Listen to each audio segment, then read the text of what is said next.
Hi, Sammy. I'm a huge fan of your son and a big fan of the Pittsburgh Steelers. Your son is so humble and it is so refreshing to hear him talk and watching him play. If you can do me a favor and see maybe if he can play me in a game of Madden of PlayStation, it will make a 25-year-old kid from New Jersey dream come true. I've been following him, watching all of his games since he played at USC. That was nice. That's a diehard fan. I think we're done now. I'm done. On today's Part of My Take, we have our good friend Kyle Long in studio. Haven't seen him in a while. Catch up with him, talking about the end of his career, his podcasting career that's going very well, coaching high school football, a lot of great stuff with Kyle. We also have Blake Bortles on One Question with a quarterback. And, there might be some news that you want to listen to that was broken in true Blake fashion. Couldn't have been funnier.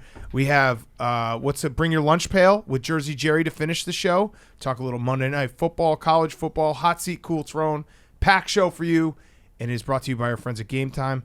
Created by fans for fans, Game Time is a new ticketing app that makes it easier than ever to score last-minute deals on tickets to sports, concerts, and shows, and they guarantee the lowest price. If you haven't given Game Time a shot yet, don't know what you're waiting for, you guys are going to love this app. We've had tons of Barstool fans using it, hitting us up on social about the great deals they're getting. I've been using Game Time all year.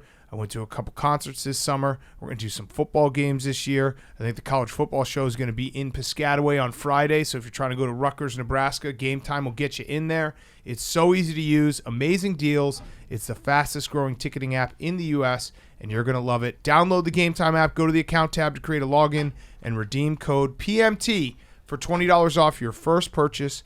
Terms apply. Download Game Time. Last minute tickets, lowest price, guaranteed with the Game Time app, the exclusive ticketing partner of Barstool Sports. Again, don't download that Game Time app. Go to the account tab to create a login and redeem code PMT for $20 off your first purchase. Terms apply. Okay, let's go.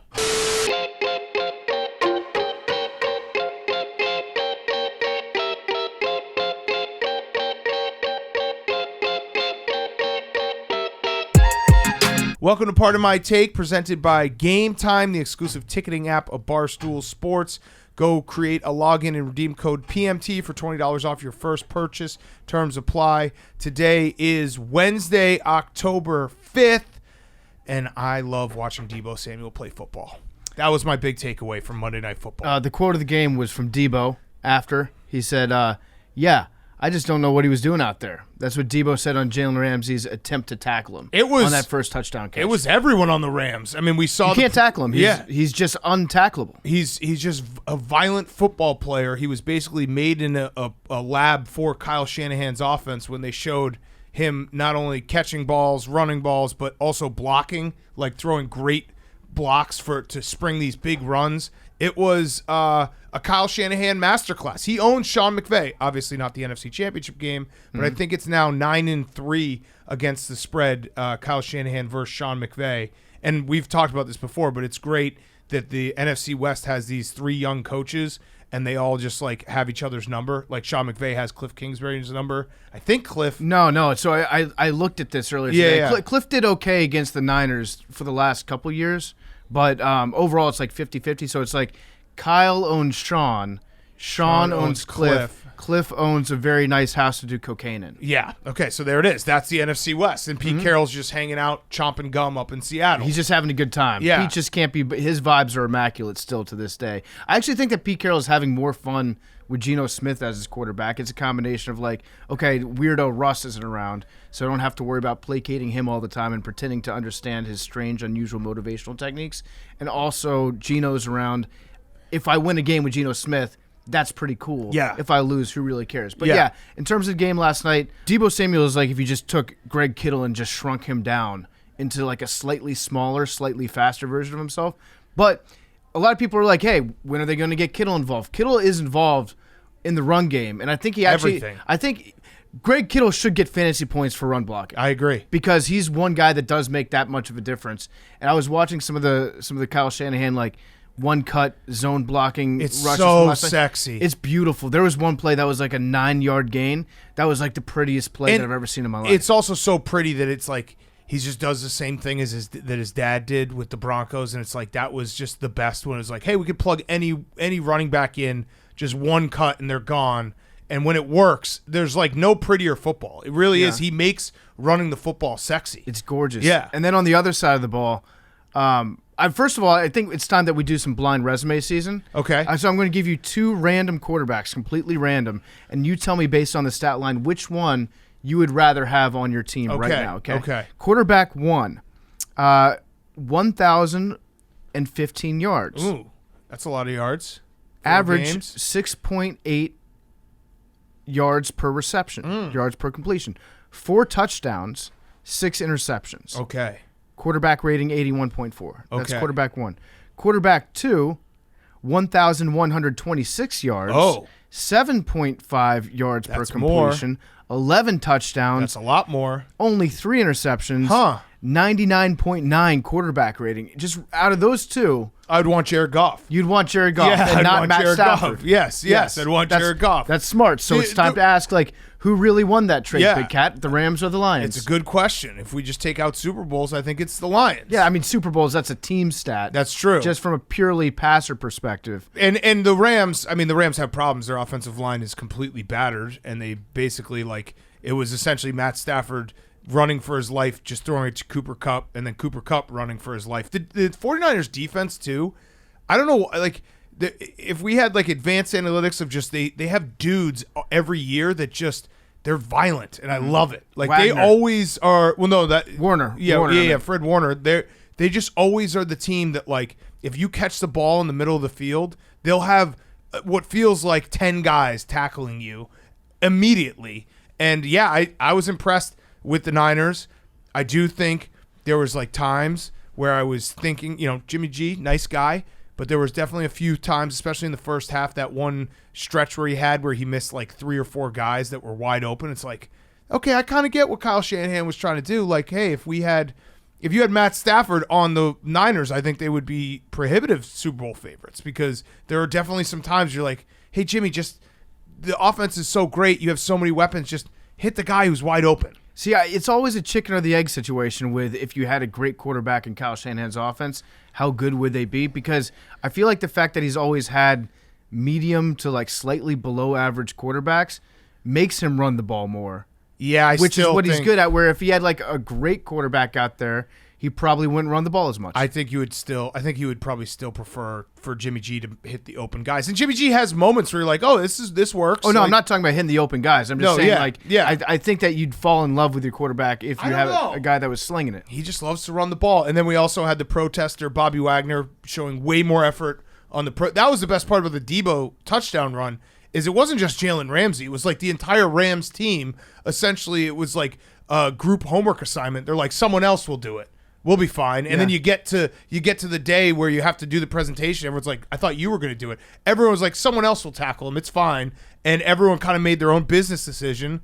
And it was like great by Deebo, terrible by the Rams. Do the Rams have problems? I feel like their offensive line obviously does, but I still think they're going to be there at the end of the year. I think their problem is that Matt Stafford, he's obsessed with Cooper Rush. Yeah. It's sad. Cooper Kupp.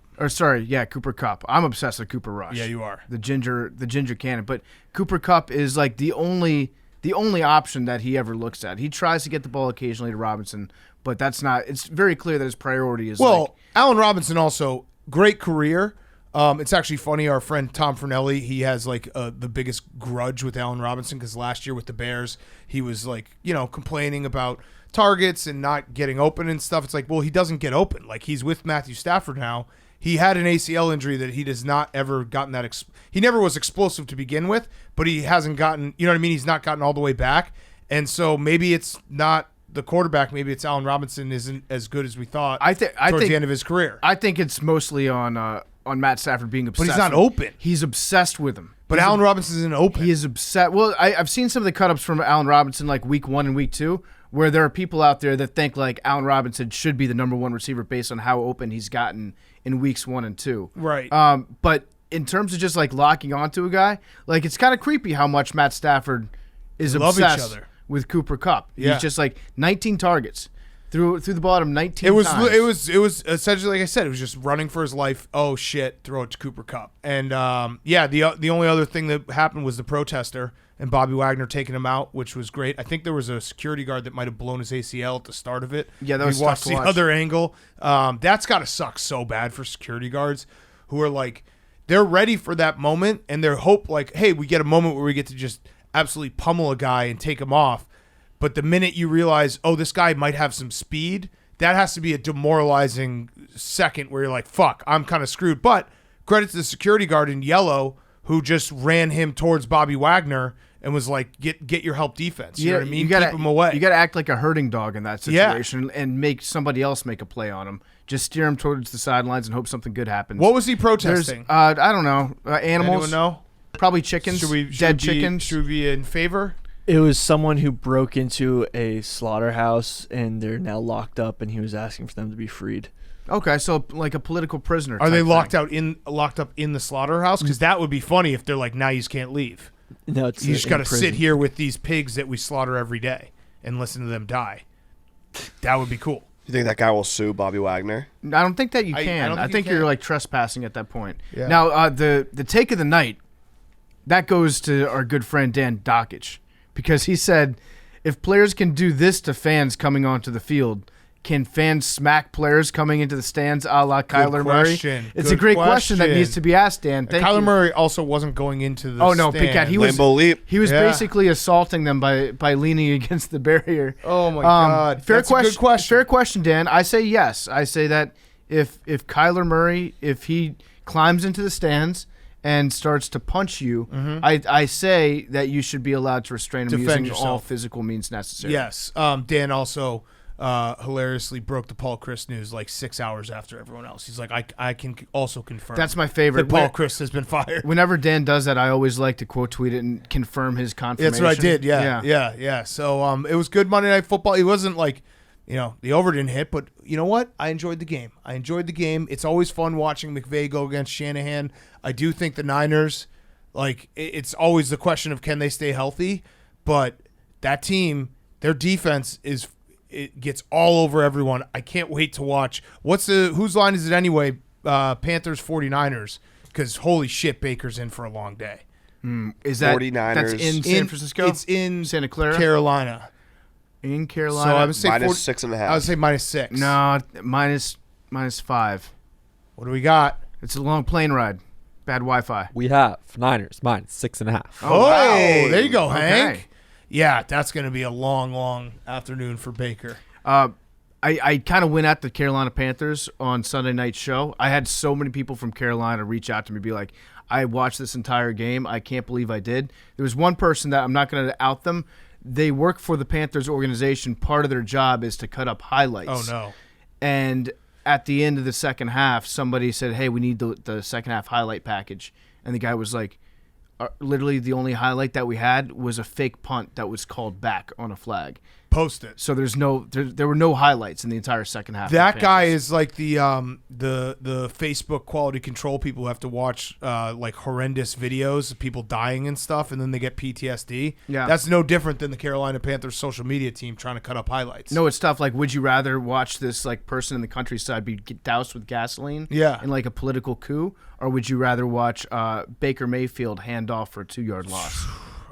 That's a tough one. That's tough. I think it's probably the former. Sam Darnold might be coming back though. Yeah, that was nice. Baker's kind of in trouble. The minute you hear like Sam Darnold making progress with his ankle injury, it's going to be the same result for the Panthers. But hey, sure. Yeah, Matt Rule is on board the Titanic, and he's like, no, let's put this chair on the starboard side. Yeah, I think that would be better. Yeah. Maybe, just try putting the whole thing in reverse. Yeah, hey, let's see if we can just turn back time. So the band's playing right now. Do you know anything like with a little more peppy of a tune, like someone put a pop in your stop? Yeah. So it's not good for the Panthers. Do we want to talk a little college football before we do hot seat, cool throne? We talked about obviously Paul Chryst getting fired, which was a shocker. I dropped a fun fact on you guys that the last time Wisconsin fired a football or basketball coach was Stan Van Gundy in 1995, which is hilarious. They just don't let people like They let everyone walk away on their own terms. Yes. Bo Ryan walked away gracefully on his own terms. Mm-hmm. Yeah, exactly. Yep. So it's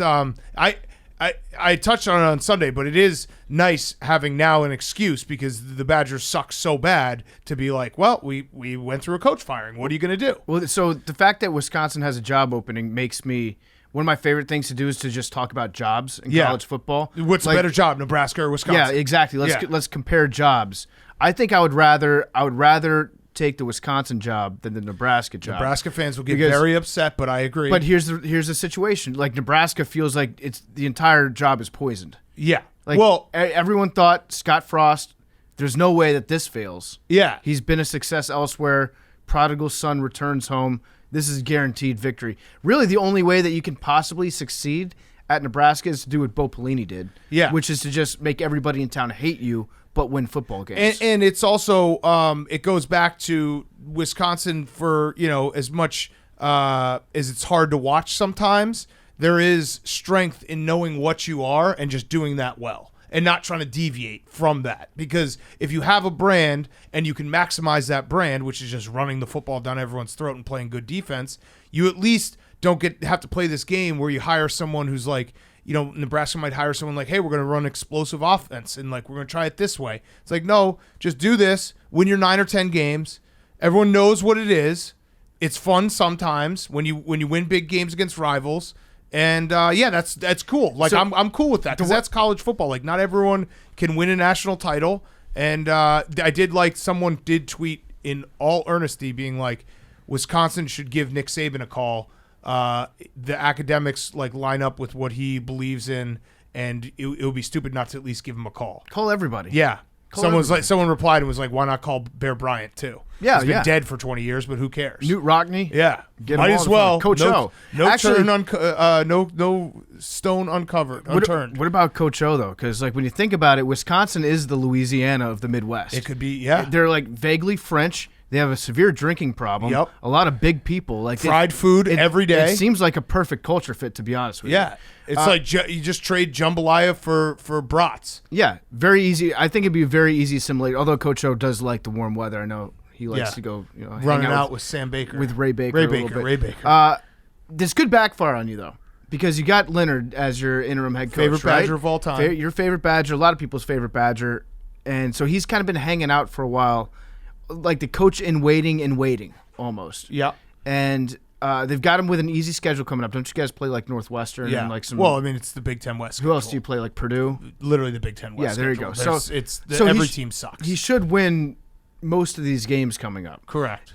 If he doesn't, he probably won't get the job. Then he probably won't get the job, and then he probably won't want to stick around in Wisconsin. No, he wouldn't. No, obviously he wouldn't. So it's like you're going all in on him right now. Yeah, but it's better than I'd rather it this way than firing Paul Chryst at the end of the year and then hiring Jim Leonard and then finding out it doesn't work next year in the year. Because then if you hire him for the full, I want it to work with him.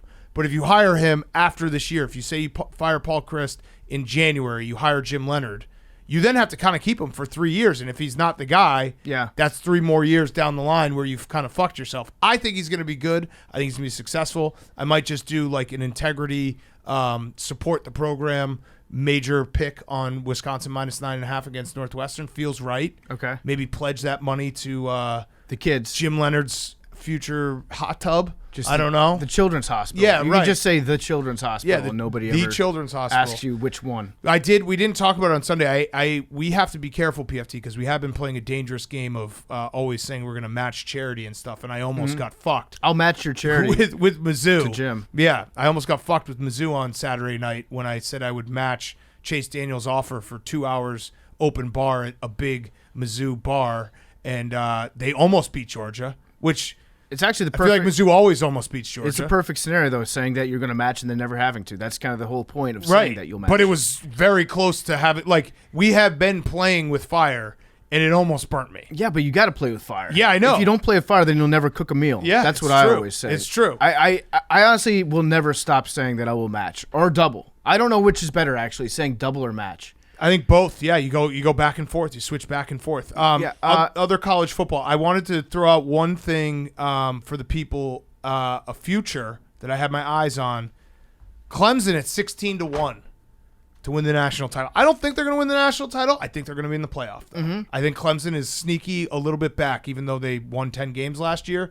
DJ Uiagalelei is playing well. It's Uiagalelei, right, Jake? Jake nailed it. Nailed it. We practiced at the beginning of the season. Nice. We did. Yeah. He looks competent, even good, dare I say.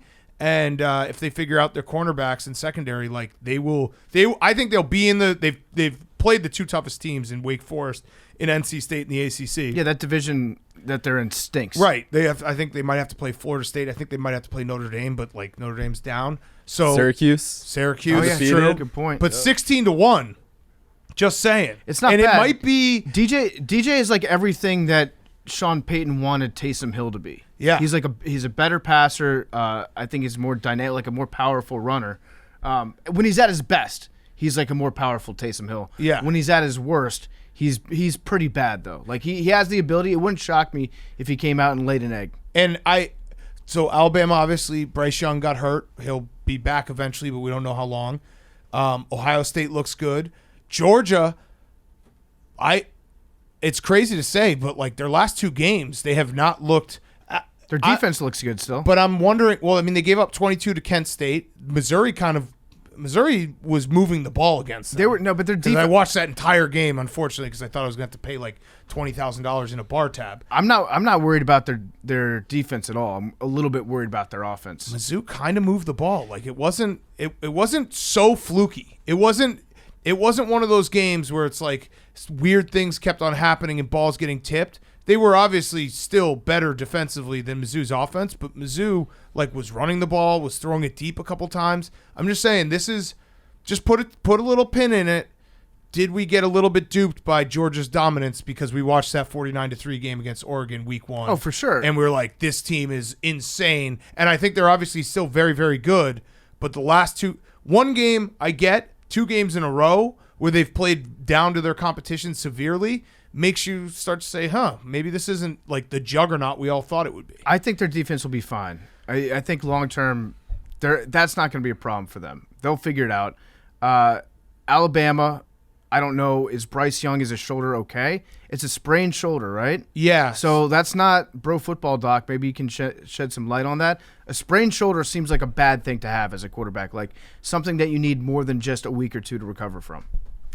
Definitely needs some mobility, but it's kind of one of those things you just got to throw through. You got to throw through it. You got to throw through okay. it. That's a good if doctor. If you use it more, it'll get better. And this is actually going to be great watching on Saturday night, Alabama versus Texas A&M with the backup with Alabama, who's not a great thrower. Nick Saban is going to just be I'm going to try to rush for 600 yards on your face. And there's nothing you can do about it, Jimbo. We might see a Ryan Day, Greg Schiano type ending of this game. They might run the triple option. I think Nick Saban it's going to be man football down their face all day, and it's going to be great to watch. He's going to punish Jimbo. So I'm more interested in the handshake after the game. Yeah. The handshake, Jimbo Fisher, I think he said this offseason, didn't he say somebody should have slapped him in the face? Yeah. I don't think that you can say that somebody should slap another man in the face and then go shake that other man's hand. Yeah. I think you got to have some sort of, I don't know if it's going to be one of the handshakes where you grab and you pull in and you hold on a little bit too long and you give him a little lecture with a finger point. I always love the finger point addition to the handshake when you're teaching another man a lesson at the end of the game. Or maybe he snubs him. I don't know. Or maybe they just stand there yelling at each other. Yeah. Who knows? But that's what I'm very interested in seeing at the end of this game. And then we also have the Red River Shootout, which is going to be the hot seat. Oh, yeah, we're not allowed to say shootout. S out. Yeah, the S out, which is going to be the hot seat bowl because obviously Brent Venables, it's his first year, so he's not technically on the hot seat. But if he loses 3 in a row, people are going to be very upset. And then Sark definitely could be on the hot seat if he loses this game. You think so? I mean, They played Alabama close, then they lose to Texas Tech. If they lose to Oklahoma, people are going to start asking questions. They'll always ask questions, but I don't think that Sark's on the hot seat when Last year wasn't good. Yeah, but you've got Arch Manning coming to town, and a pretty big part of that I would imagine would be you're going to play with Steve Sarkisian. I don't know. They could probably get. Just saying. It's so ridiculous how much money they invested in recruiting Arch Manning because they know that he's going to bring in tens of millions of dollars. Oh, yeah. To that university, if not hundreds of millions of dollars if they play well. I'm just saying. I'm going to there's- find. there's- Some podcasts are saying possible hot seat if they lose the Red River S out. The discussion could happen. Yeah, People are talking It's about the happening right impending now. discussion. Yes. There's also the Chip Patterson versus Les Miles TCU Kansas game. Yes. Both teams 5-0 going against. I think College Game Day is going to be up there. Yes. Going to be fun to watch. Yes. Which of these two is Kansas a fraud? Yeah. Yes. I'm going to say TCU is going to win that game. Their head coach used to be the head coach at Whitewater. Yeah, he's D3. Yeah, Lance D3 Leibold. guy. He's on Wisconsin's list for potential Yep. hires. He was at Buffalo. Buffalo, and then before Very that good he was at in Buffalo. he was in Wisconsin, right? He won. He's- Like Billy said, he won multiple national titles at Wisconsin. Wisconsin Whitewater. Yeah. Yeah. I was Gary Patterson. Excuse me, Gary. I didn't want to mess up the name of that coach for TCU. I was confused what you said there. I just went by it because it was like those are obviously the former coaches. It's Gary Patterson against Les Miles. Who is on Texas's staff now, which is crazy. Yeah. I saw him waddling around in that burnt orange, and so I had a lot of people be like, "You don't know DFW football." I just asked the question: is it not kind of a slap in everyone's face at TCU? He built that whole program. Obviously, the time had come to part ways. He goes and be's a special assistant for Steve Sarkisian on the Texas sideline. That's weird to me. It is kind of That's strange. weird to me. It's very That's all I'm strange. going to say. That is weird to me. We also have LSU playing Tennessee this weekend. Yeah. And I'm worried for Tennessee. I'm worried. Yeah. Now it's going to be an early game, which is nice. Noon game, and yeah. people are pissed off in Baton Rouge about that because it doesn't give them enough time to get drunk. I say to them, like, if you go and you watch the Red River S out, Yeah. that game is played at 11 o'clock local Say time. showdown. They read. Showdown? yeah. S down. That game is played at 11 o'clock local time every year in Dallas, and just the students stay up drunk from the night before. They just don't go to bed. Yeah. That's what they should do in LSU. I'm a little bit worried, though, because it's a tough place to play regardless of how inebriated the Correct. Cajuns are. And it just feels like a letdown spot for them after that emotional win. They had a week off. They had which a is bye nice. week, but still, it's like this feels like a game that Tennessee should win, but because it's a game that Tennessee should win, it actually feels like a game that they should lose. I also love the Brian Kelly press conference when someone from LSU asked him about the famous 13 men on the field game in 2010 when Tennessee had won the game. The game was over, and then the refs were like, nope, they had 13 men on the field, one more play. And Brian Kelly was like, I don't know what you're talking about. I'll have to look into it. It's like it happened in 2010. It didn't happen in like 1972. Yeah. Like you were coaching college football when that happened. Like Yeah. that was a pretty big game and a pretty crazy moment that happened in that year that you were alive coaching college football. So he just, doesn't want to learn LSU history. I just kind of appreciate that. I want Tennessee to remain undefeated until they play Alabama. Yeah. That's what I want. That would be because fun. that game will be fun. And then the only other thing I had was USC just has too many towel guys. I don't know if you saw that clip. They have towel guys up the ass just whipping at people every single time they get a big play. Okay. Which is, I guess, a culture change. I think that's what they're trying to do. Is More towels? They're trying to just watch this clip and tell me if you think there's maybe too many towel guys. Okay. We'll put this in the YouTube.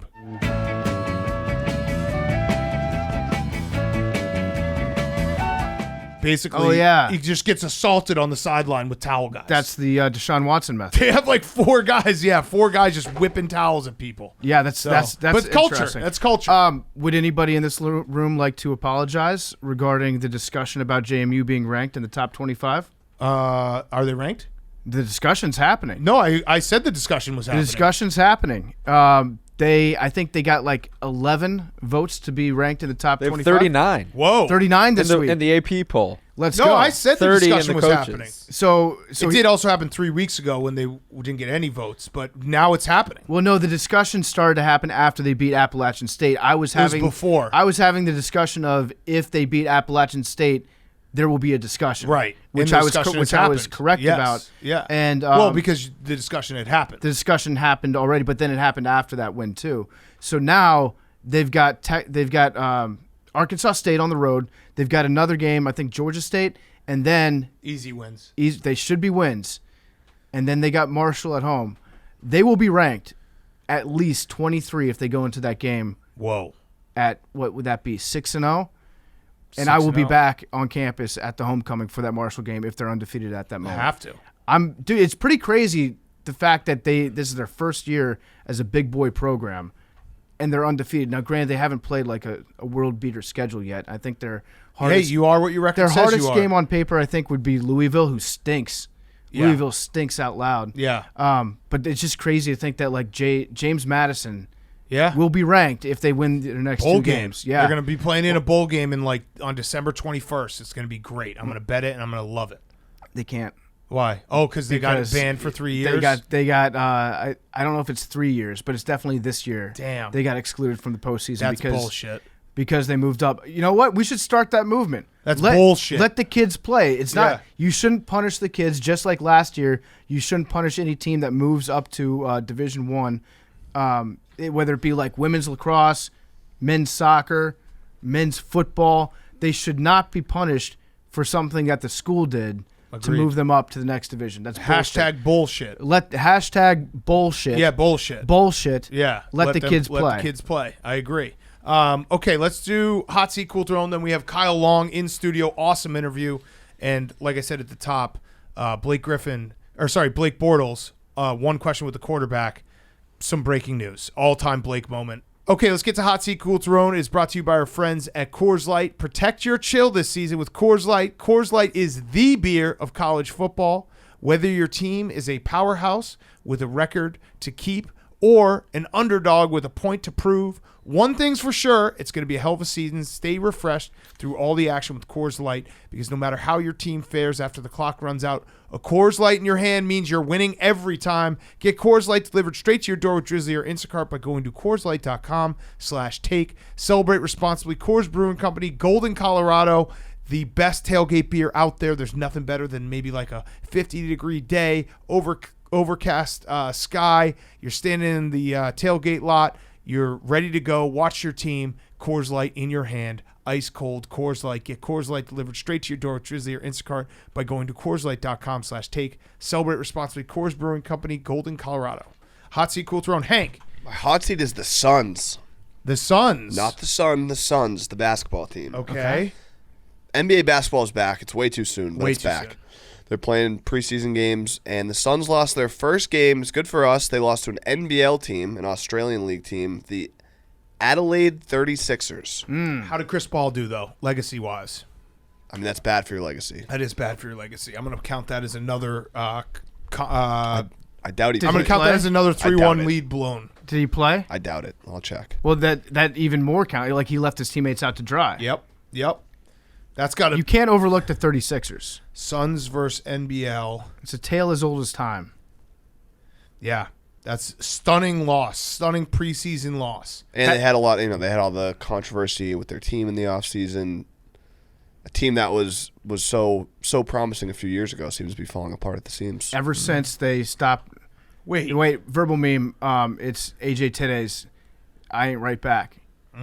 They need to get back in touch with her. It seems like the whole team's been cursed ever since they just ignored the story. They should have leaned into that a little bit more, I think. Wait. Chris Paul played. Yeah. Oh, he did play. So 6 points. Are you saying that a Chris Paul team has kind of self-destructed? No. It appears that way. Oh, come on. No way. I don't believe it. That was a fun hot seat. Thank you. Remember when they were going to get KD like 2 months ago? Then my cool throne is Chili. Oh, yeah. Oh, it's out. Chili video out. Go watch it. I watched the preview and I laughed just knowing what was in store. Part of my take YouTube. Check it out. Billy tried to kill us. So tune in to Billy trying to kill Bill, us. you want to preview it? Yeah. How Billy, would you- how would you describe your character in this? Your story arc? I tried something controversial. Didn't work out. He tried to poison us. He tried to kill us. I didn't try to kill them. I just But if didn't, you had... I didn't go by the book. Right. Well, it was so You? by the book that Brian Baumgartner warned us before it was supposed to be a blind test. I don't want to give away too much, but before we had one certain person's chili, Brian told us, like, please don't eat too much of that. It will poison you. Yeah.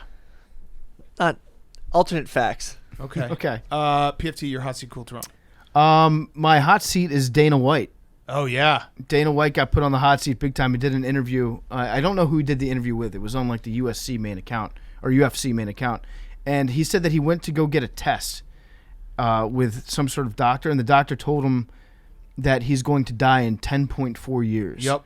So apparently this doctor has a test that they can run where they can tell you to the month when you're going to die. Sounds legit. Yeah. So then Dana changed up his entire diet, and now he says that he's extended his life. Yeah, he did the 10X. Because this doctor told him, hey, guess what? I can tell you exactly what foods. Why do more Americans not get this test? Well, it costs. We looked it up the other day, and it costs so much money. It's the 10X fitness program. I think it's related to Grant Cardone, who's a 10X. He created the 10X mindset, which is just anything you want to do in life, just do it 10X. What is the is it called the 10X diet? Fitness or something, 10X fitness. They measure your telomeres, which are something they're supposed to indicate how old you are biologically. So you could have like a 23-year-old with the telomeres of the equivalent of a 55-year-old who just lives unhealthy. But there's like 55-year-olds with telomeres who are like 30. So you probably just had really old telomeres. It also was ridiculous because I don't know if you saw the clip, PFT, but Dana White was like, yeah, I was not feeling healthy. I was waking up every single night throwing up in my sleep. It's like, yeah, that's bad. Yeah. That seems bad. You should probably go see a real doctor. But he's now back. He's living life. There's something weird about like the more rich and powerful you get, the worse your medical choices become. Yeah, because like even though you have access to make the best possible medical choice, besides Steve Jobs, who he got on a plane and went to Brazil and he's still alive to this day. But like when you have like life-changing money where you're in charge of like hundreds and hundreds of people and you're their boss, for some reason you think that the healthcare that they get, that's bad healthcare. Right. I'm the only one that can get the real healthcare. So you end up making like terrible decisions for your own body. The 10X fitness program, they're selling these red lights, which Billy, you could tell me what red lights do to you, but they're like $12,000. It's a very genius program because you can essentially like what do super crazy rich people, what are they most afraid of is dying because they love being super crazy rich, so they can spend money on weird science to keep them alive. He also said that he's fucking obsessed with finding out the exact month that he is on pace to die in. I also just have a theory that this guy... That's really strange because like if somebody were to tell me, if you had to choose between like you get to know when you're going to die and you get to know the method in which you will die. And you have to pick either. But you have to pick one of them. Gun to your head. I think method and hoping that it's not like getting hit by a bus because then I just have to avoid all buses for the rest of my life. I think if you have to pick one of those two, that's the one method. That you go with. I mean, knowing when you're going to die would be terrible. Be terrible, terrible, terrible. Every single day you'd just be like, oh, I'm going to die in this many days. Yeah, so people are, the haters out there, like actual doctors, are casting aspersions on it, saying that these methods almost certainly do not work and that it's no way. Morbidly irresponsible of any doctor to say anything like this. No way. I'm going to go with Dana White. So he's extended his life by some years because of his telemetry. Is that it, Billy? Telomeres. I want to get this test, though. You could. You think so? Yeah. How much do you think it would cost? A lot. Look up telomeres test. It's just basically how the longer your telomeres, like the less you've aged. Got it. Okay. Your cool throne, PFT? My cool throne is Fat Bears. Yeah. It's Fat Bear season, bitch. The national park up in Alaska, they do this every year. I think we've covered this Fat Bear race almost every year here on Pardon My Take. Shout out our guy Zah. He's a big fan of Fat Bear Week. Oh, he loves Fat Bear Week? Oh, my God. I think we've been going through Fat Bear Week since like the very first year of Pardon My Take. Yeah. The Fat Bears are back. Basically, they hibernate in a couple months, and the weeks spent up until they start to hibernate are just spent standing in a stream gorging themselves on salmon. And you can go and look, and you can see pictures of them coming out of hibernation, and then pictures of them now when they've gained like 300 pounds. Yeah, so I've got a front runner. You can look at all the different bears, and then they put them in a bracket, and they compete against each other. I've got Bear 747. Okay. 747 is a fucking unit. Yeah. Fat Bear Week's great. It's fucking electric every single year. All right, my hot seat is anyone who hates on Tony La Russa because he's retiring because of medical issues. So I don't know what's actually going on with him. He stopped managing the White Sox for the last month, but credit to Tony. This is the best way to retire, being like, I'm sick. don't make the jokes. I would like to see his telomere test. Yes. The doctor would just print it out and be like, it just says .09. Yeah, you're dead. You're actually a dead person. Yeah. But yeah, this is in terms of like it didn't go well with him as manager of the White Sox. Who would have ever thought that? But I have to give him credit, like saying, yeah, I don't feel very good.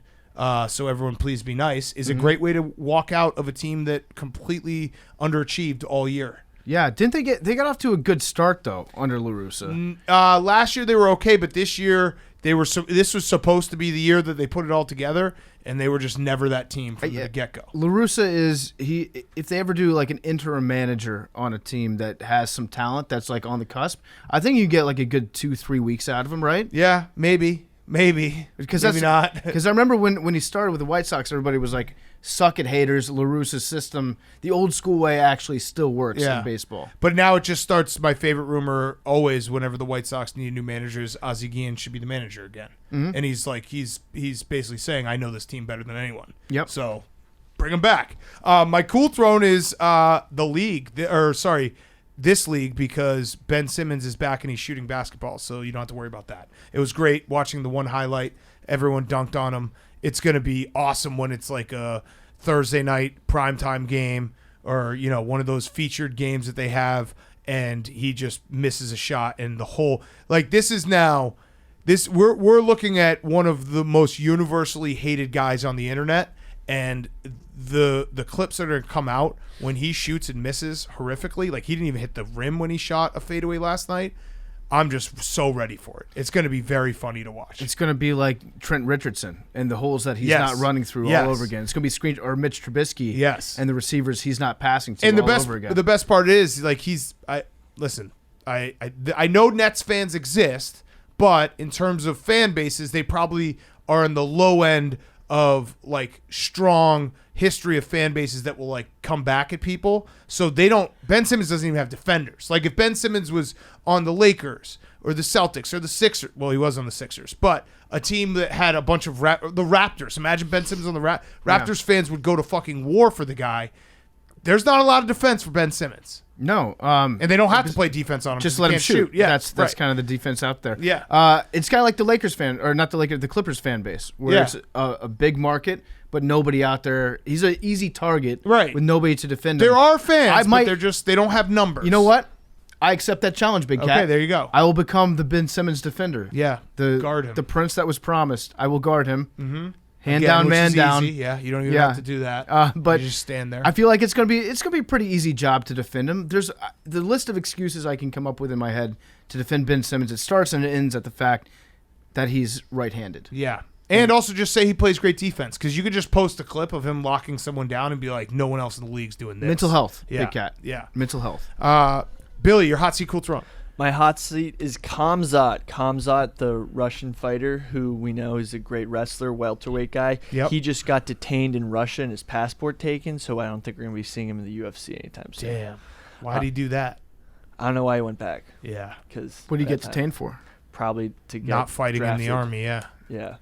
Weed pen? Yeah. My cool throne is Division II women's soccer. So a story's just coming out of D2 women's soccer. There was a head coach of UTPB, which I don't know what it stands for, but the Carla Tejas, basically University of Texas Peanut Butter? Yeah, that's what it sounds like. University of Toledo, Texas Pacific Beach. Texas Permian Basin. Okay, Permian Basin. Really nailing it down there. So she was Juggernaut. Basically, like, this sounds like it's out of Blue Mountain State. She was arrested for DWI on September 11th and asked some players to help pay her bail, which some of them did. She then got into physical interactions with members of the UTPB men's soccer team, including kissing in public. That's a physical interaction? Yeah, distributed alcohol to minors. She was ejected. Sounds like she fucking parties. She was ejected from a game. It sounds like Alex Morgan when she went to Epcot Center. Yeah. Sounds like the Prime Minister of Finland or whatever. She was ejected from a game, Bonk. and then she re-entered. You bonk. I just said the Prime Minister. Valid. Yeah. Bonk yourself. This one's pretty funny. How did you know who the Prime Minister of Finland was, Hank? Because he bonked. Because I'm He's well, bonked to I'm her. well versed on geopolitical Bonked to her. studies. Yeah. All right, keep going with this scintillating Division She II should story. she could work in Thailand. No, Should change names. she got ejected from a game and then came back into the game with a disguise. Oh, Bobby Valentine. Yeah, Yeah. love it. And then she was continuing to coach via walkie-talkie. And then an anonymous group alleges that she encouraged her students to cheat on classes. Kind of crazy She's story. just a bad girl of soccer. Every Yeah. coach does that. Yeah. Yeah. Like, this so- is- Mac Brown. This is basically Nick Saban. Yeah. Just didn't know that they did it like that Yeah. in D2 soccer. I like Can this. do you happen to have any pictures of her? I actually looked for some. Don't think they're bonkable. Oh, okay. That wasn't his question. Yeah, I was just asking. We know what you're looking for, No, I was just curious. Which I wanted to put a face to the activity. Let Okay. PFT decide. Jake. Yeah. All right, Jake. My hot seat is love. We have breaking news. Oh, Oh, Come breaking on, moves. Jake. This doesn't matter. Come on, breaking moves. Whoa, you're not going to do it? No. Oh. According to the New York Post, Tom Brady and Gisele have hired divorce lawyers. Oh, that's why it doesn't matter. Can we get a real count for this? Breaking moves. Oh, all right, I'll do it. Breaking moves.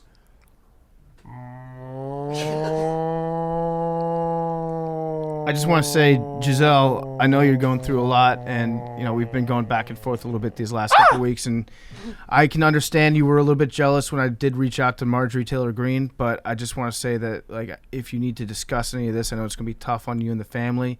I'm just a shoulder to cry on, to lean on, whatever you want to say. I'm an open book, so just feel free. What does this mean for Tom Brady's legacy that he chose football over family? Again? Football guy. Okay. It is he should be football guy of the week. That's why he's the GOAT. Yeah. What if he gets It's back? also, these are sources. Jake's not really being a big I Jake literally right now. said, according to the New York Post. Which? Can you Which trust what? them? Can you trust the New York That's Post? Derek Eater. That's a great fucking headline. Okay. Good hot seat. What if he Hank gets won't back? address. If he gets back with Bridget Moynihan, then he's choosing his family over football again. Mm-hmm. That's So that true. would be nice. Your cool throne. My cool throne is Steph Curry. He is going to be playable in the new PGA 2K game. So that's not even his Oh. sport, and he's in the game. Does it Pretty all. sick. What a beast. Yeah. Basketball's Bad. back way too fast. And Yeah. hockey. Oh, yeah, I had a reminder. Yeah, hockey's Hockey back. started. Although, if we're in the trust tree here, fellas, I have been betting a little preseason hockey, and I have been doing okay. So that was trust tree. I had a reminder for you. What? Big Cat. On Saturday, I had What, two. like the New York Rangers versus the fucking... I bet the Red Wings. I bet the Saskatchewan. Red Wings against the Blackhawks on Saturday. That was an easy winner. I bet the Kraken under on Saturday. Easy winner. And it was found money because I was struggling through college football, and I was like, boom, preseason hockey, easy winners. Listen, if the bet wins, I shouldn't have to apologize for it. No, that's fair. I had a Preseason. reminder for you to bet on the NBA Abu Dhabi preseason games this week Oh, because you said it would be at a random time. So Yeah, we have I'm in. Bucks Hawks Thursday at noon and Saturday at noon. love it. Oh, I love that. Love in Abu it. Dhabi. Time Yep. zones. In. Yep. Okay, good job, Jake. Let's get to Kyle Long with a quick word from our friends at Roman. What would you do to last longer? An awesome football game, a good TV show. Are you thinking about that when you're trying to last longer? Maybe saying the alphabet backwards. Well, Roman wants you to last longer in bed. Studies show that on average, after 1 month of using swipes, men last 3 minutes. And after the second month, 5.5 minutes. That's a 340% increase for all you nerds out there. Roman swipes are the secret to longer lasting sex. Roman swipes are uniquely formulated to reduce overstimulation without eliminating sensation altogether. The more consistent you are with the swipes, the longer and better your sex will be. The swipes are super easy to use. Take out the swipe, apply it, and let it dry for 5 minutes. Enjoy longer lasting sex with Roman swipes. Go to GetRoman.com/PMT to get 20% off your first order of swipes. GetRoman.com/PMT to get 20% off your first order of swipes.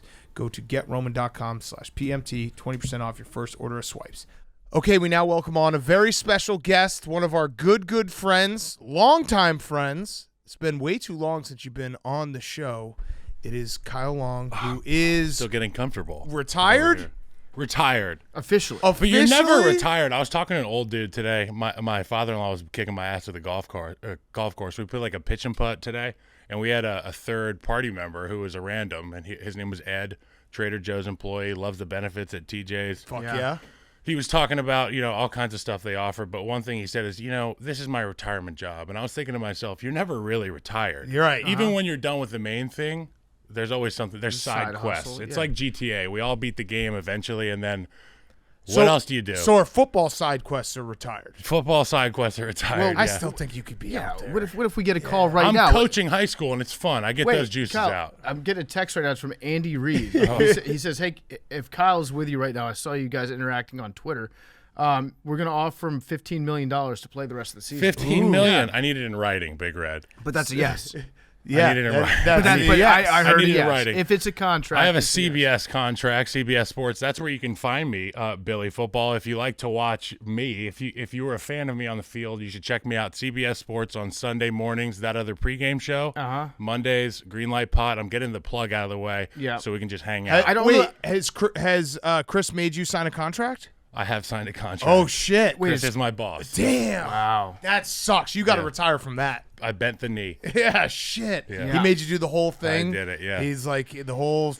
He put face paint on me, Pomp full and pads. He's circumstance, like, yeah. the sword came out. He wore the dog mask from Philly. Howie Jr.'s just sitting in the sideline, being like, "This is so stupid. Why would you ever do this?" Yeah, I mean, he's happy that we're friends. He's happy that we get to make content together.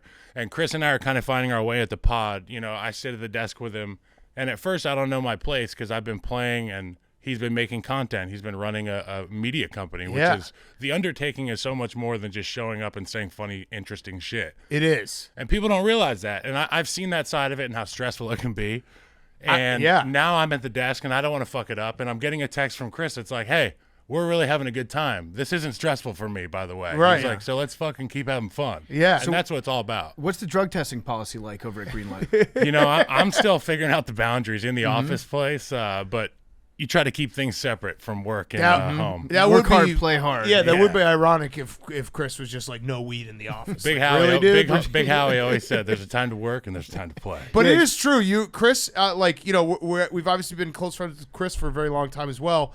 I think when he started the podcast and the media company, it was very stressful. He was like, "This is a lot harder than I thought." But you guys have found like a really nice like footing, and it feels like you've hit your groove. It's nice to know that the things that I consider my weaknesses are absolutely Chris's strengths. Yeah. The details, the preparation. He's a real gritty guy. He stays up late nights, early mornings. He's father of two. Shout out to the fathers out Yes, there. fathers I got a too. nearly 6-month-old daughter out there. Shout out.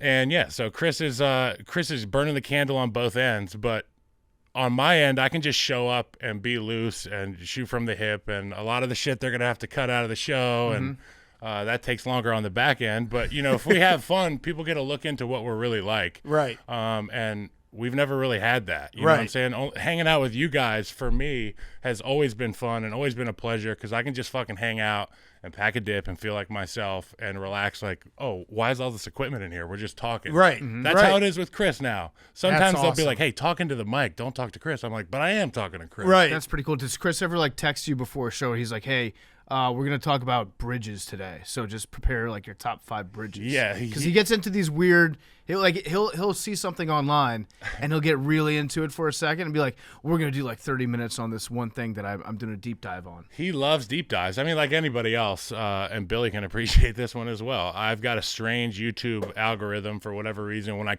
go to youtube.com on any of my devices, it pops up some weird shit, but I love the deep dives I've taken. Bridges could be one of them. You know what I'm saying? Triangles. I reference bridges. A coach from the Bears corrected my blocking technique one time. He said, "You got a triangle going on down there." And I said, "Hey, coach, have you ever seen a fucking bridge? They use triangles." Yeah, It's right. Because they're It's the strong, strongest baby. shape. Let's talk triangles real quick. I like to ask people: fuck, marry, kill. Yeah. Equilateral, isosceles, or scalene. I think you marry the equilateral. The isosceles, that's the one with one wide angle That's and a what- long line. The isosceles is one that has two An are the obtuse. same, 2 are the same length, and then 1 is different length. I think. I think I'm that looking up the would be the F word. isosceles. I would F word Yeah, you that, would fuck that one. It looks good. Mine's a little bit. I fuck the scalene Okay. because it's crazy as shit, you'll have a great time. And there's one like character trait dragged out to 99. Yeah. It's like I love that. It's I look at insane. it like a Madden rating. And I know you do too. Yeah. Kind of. The scaling is awesome for one night. The isosceles, I would marry the isosceles because it's pretty, it's cool, and it's also like a little bit quirky, and you can see yourself, not being bored with it. The equilateral is just, it's almost too perfect. Perfect, yeah. See, and this reminds me of hanging out on the couch with Chris because we can talk about shit like this and deep dive it. And you guys do it with everybody, but Chris's mind. He's a UVA gentleman. He considers himself to be an educated person, I guess you could say. A man of the world. I don't. Junior college associate arts degree. You can go a long way with an associate arts degree. Yep. My cape and my hat. I don't even. My cap and my gown, not my cape. My cape. I'm not a superhero. This guy went to college. I'm not a superhero. It didn't even fit. I walked across and I was like, this shit doesn't even fit. But they're going to give me that piece of paper. I got that cape though. Chris is educated. He wants to deep dive everything, and I appreciate that about him. And that's why we play off each other well in the studio. Yes. All right. Awkward question for you for the Howie and Chris being around them. Do they ever fuck with you and hey, you don't have a Super Bowl ring?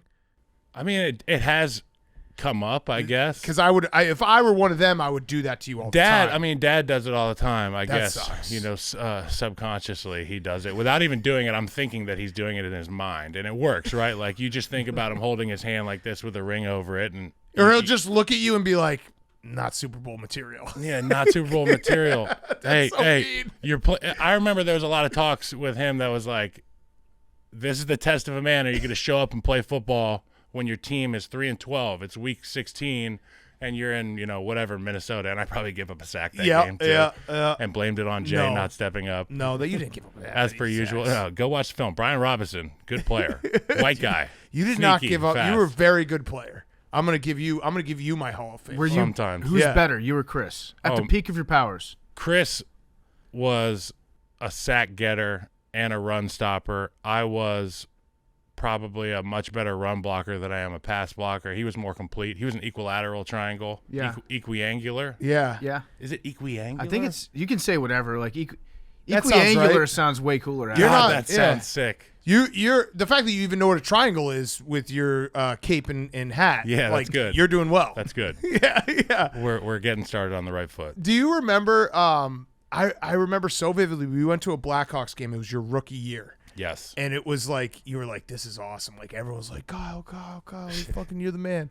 And then, And then they're booing you out of the stadium. yeah. And then the Bears happened, and you're like, oh, shit, this isn't as fun. It was a learning process, man. You guys were so good to me early, particularly you, Big Cat, and I appreciate that. I've never thanked you publicly, but it's thank you. hey, You're welcome. The media, I didn't know how to navigate it. It's a huge market out there, and I can see why guys like Justin Fields are struggling in it, and sometimes they're at a loss for words or the right words to say. Dude, luckily, Jay was like, go to the podium. I'm not fucking doing it. Yeah. And I had experience as a rookie. So I referenced you twice last week because Justin Fields obviously had his comments where he was like, we care more, and fans got mad about that. And I said that was actually very similar. Remember after, I think it was the Dolphins game, and you were like, unacceptable for the fans to boo us, and everyone was like, no, fuck you, dude, it's unacceptable that you say that. He needs a friend like you in Chicago to reach out and say, hey, just don't say that. That's right. Yeah. You're fucking right. But don't say it. But people's wounds are just as fresh as yours. Correct. And they can't wait to point two fingers, the middle ones, at you. And then the other one I referenced was we were joking about how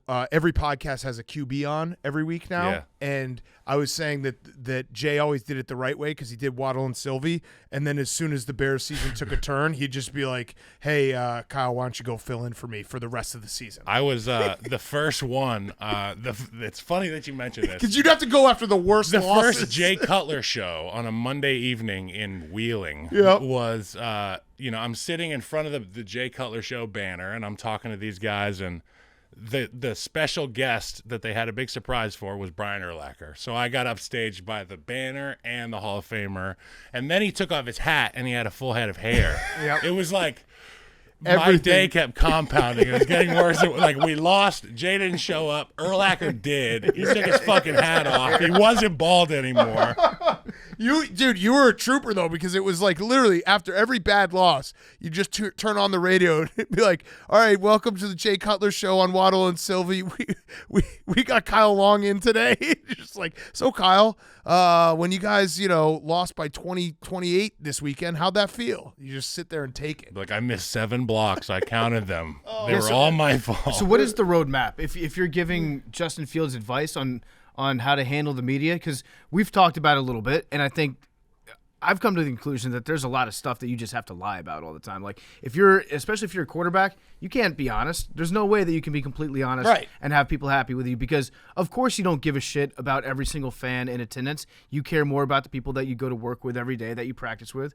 I think everybody would feel that way. It's not to say that you don't care about the fans, but you probably care more about the guy that you spend 80 hours a week next to fighting with. You just can't say it. So what would your advice be? Like, what are some things not to say, or some things that you found that you can just like pull out of your ass at any time and just like throw that out? Here's some red meat. There you go. Pretty basically, I would say be yourself, but always keep in mind how the message is going to be received. Mm-hmm. So there's 2 parties to the phone call that you're making. You're going to say something, and then somebody's going to be on the receiving end, and how are they going to receive it? Be yourself. The emotion is going to be there. People don't need a calculator to figure out how you feel about it, but the way you put it can set you up to have 20, 30, 40, 50 years of success in that city. People will love you based on how you treat them. And in large part, a lot of people aren't going to meet you. So what you say to them on camera feels like their first time meeting you. Yeah, that's really smart. It's a good point to think about it. Like, even if you have like a mediocre career in a certain city, especially if it's a big city like Chicago, if you're just nice to the media there and fans like you, you're right. Like, you will be set up if you want to get into, I don't know, like opening restaurants or a car dealership or whatever. People are going to remember that guy. They're going to remember that it's good. And they're like, I saw him on that interview one time. And he always played hard. He mentioned his kid. And you know what? I fucking respect it. Yeah, right. He talked about bear weather and played hard. Yeah. And it's like, played all you have to do, Virginia McCaskey, the goal every week, we'd get the goal from, I talked to Virginia. Here's what she said. Play hard-nosed bear football. That's all they fucking care about. Play hard and beat the shit out of people, and then beat the Packers. That's rule number 1. Yeah, but that 2. doesn't. So maybe has she thought about like let's let it fly or something? I don't know. Like throw it Play downfield. technically sound football. Or maybe just reversing 1 and 2, beat the Packers 1, and then I like that. beat them up 2. Or just take it off the list. Was it weird when you went to Kansas City? Was it like, oh, this is how a regular organization is run? It was really, really a breath of fresh air for me, being around the best in the game at multiple positions, at multiple coaching positions. There were players that I remember from when I was growing up that were on the staff helping out, and players listen to those guys. You know what I'm saying? Dave Tobe, the special teams legend from the Chicago Bears. We had a rough one last week. We're going to give him a get-out-of-jail-free card just based on the pelts on the wall for Dave Tobe. Well, the roof was open. Yeah, Jim Irsay. PFT called it. The roof was open. That was fucked him up. He opened the roof. The sun came in on Kelsey's touchdown catch. And Sky Moore. And on Sky Moore. Yeah. Sky Moore. It was the two roof is skies equals... No. It was too many skies. Too many skies. Too many skies. Less skies is more. Yeah. Yeah. So what? Yeah. No, but that. it was. I'm sure, like, in being around Mahomes. So yeah. I'll pick up where I left off. I'm sorry. So Andy Reid, first off, is a great coach, but it begins with his ability to teach, and he can find guys who need teaching. It's like that really cool high school teacher that you had, or that one teacher you remember from middle school. You were like, fuck everybody, but that guy was awesome, and he had our backs, and he cared about us. That's Andy Reid. Yeah. And he loves working with misfit toys, and I consider myself one as well. And he loved working on me and messing with me. Coming out of retirement, he had a lot of questions for me. Patrick Mahomes treated me like I'd play with him for 10 years. That's awesome. And I was I was slotted to be the starting right guard, and I broke my leg in the last week of OTAs. Pat fucking took me to his golf tournament in Hawaii. Travis Kelsey treated me like a brother. And, you love that. And you earn that through a career of treating people the right way. I go back to the Justin Fields thing. It's like you treat your teammates the right way. You treat the fans the right way. You play the game the right way. Yeah. It all comes back to you. Right. Yeah, so what was it about? What does Andy Reid do in practice? Like, is he a hands-on guy? Because without ever having watched him in a practice or, like, observed him close up, he seems like he's been around it for so long that he kind of would be a guy who could sit back and who could just, design what the game plan is going to be and not, like, a hands-on coach's coach, like talking Bobby to every Bowden player. in the tower Exactly. versus a coach on the field. Yeah. So what was his vibe? Andy's, the guy that's walking around stretch lines and he'll slap you on the helmet and say something quirky. It's almost like the Joey Molinaro skits where Right. he does the coaches, because that's exactly what it's like. He's down there with the guys. Everybody loves it when Big Red comes up to you, says something, and when he leaves, everybody's going to fine you for getting called out by the head coach in a good or a bad way. But Andy, he wears Air Force Ones every day, icy whites. He's got the knee-high socks on. Shorts. He loves watching. I'm thinking in my head, he loves going to watch the offensive line during individual. So, like, right when stretch breaks and we go to our individual period, he's down there with the O-line. He loves watching O-line. That's what he's into. I think that's why I took a liking to him, even more so than I already had. Yeah. What about Mahomes? Did he get you a present? He did. What did he get the O lineman? I love those stories. I'm wearing it tonight, actually. That watch? Yeah, it's a Batman Rolex. Oh, that's I don't sick. have a nice watch, and he got the entire O-line watches. It's pretty sick. That's Shit. amazing. Is that the best gift you've ever gotten? I've gotten some awesome gifts, but this has to be the one that I get the most use out of. Yeah. when you were obviously on the sideline for the Bills game, right? Yeah, it was awesome. So I actually, weirdly enough, I happened to they were playing it, I think, on ESPN last night. They were doing like the mic'd up retrospective of the game. That moment when Travis Kelce, with like 7 seconds left, just turned to Mahomes like, "Yo, I'm gonna be open up the seam here."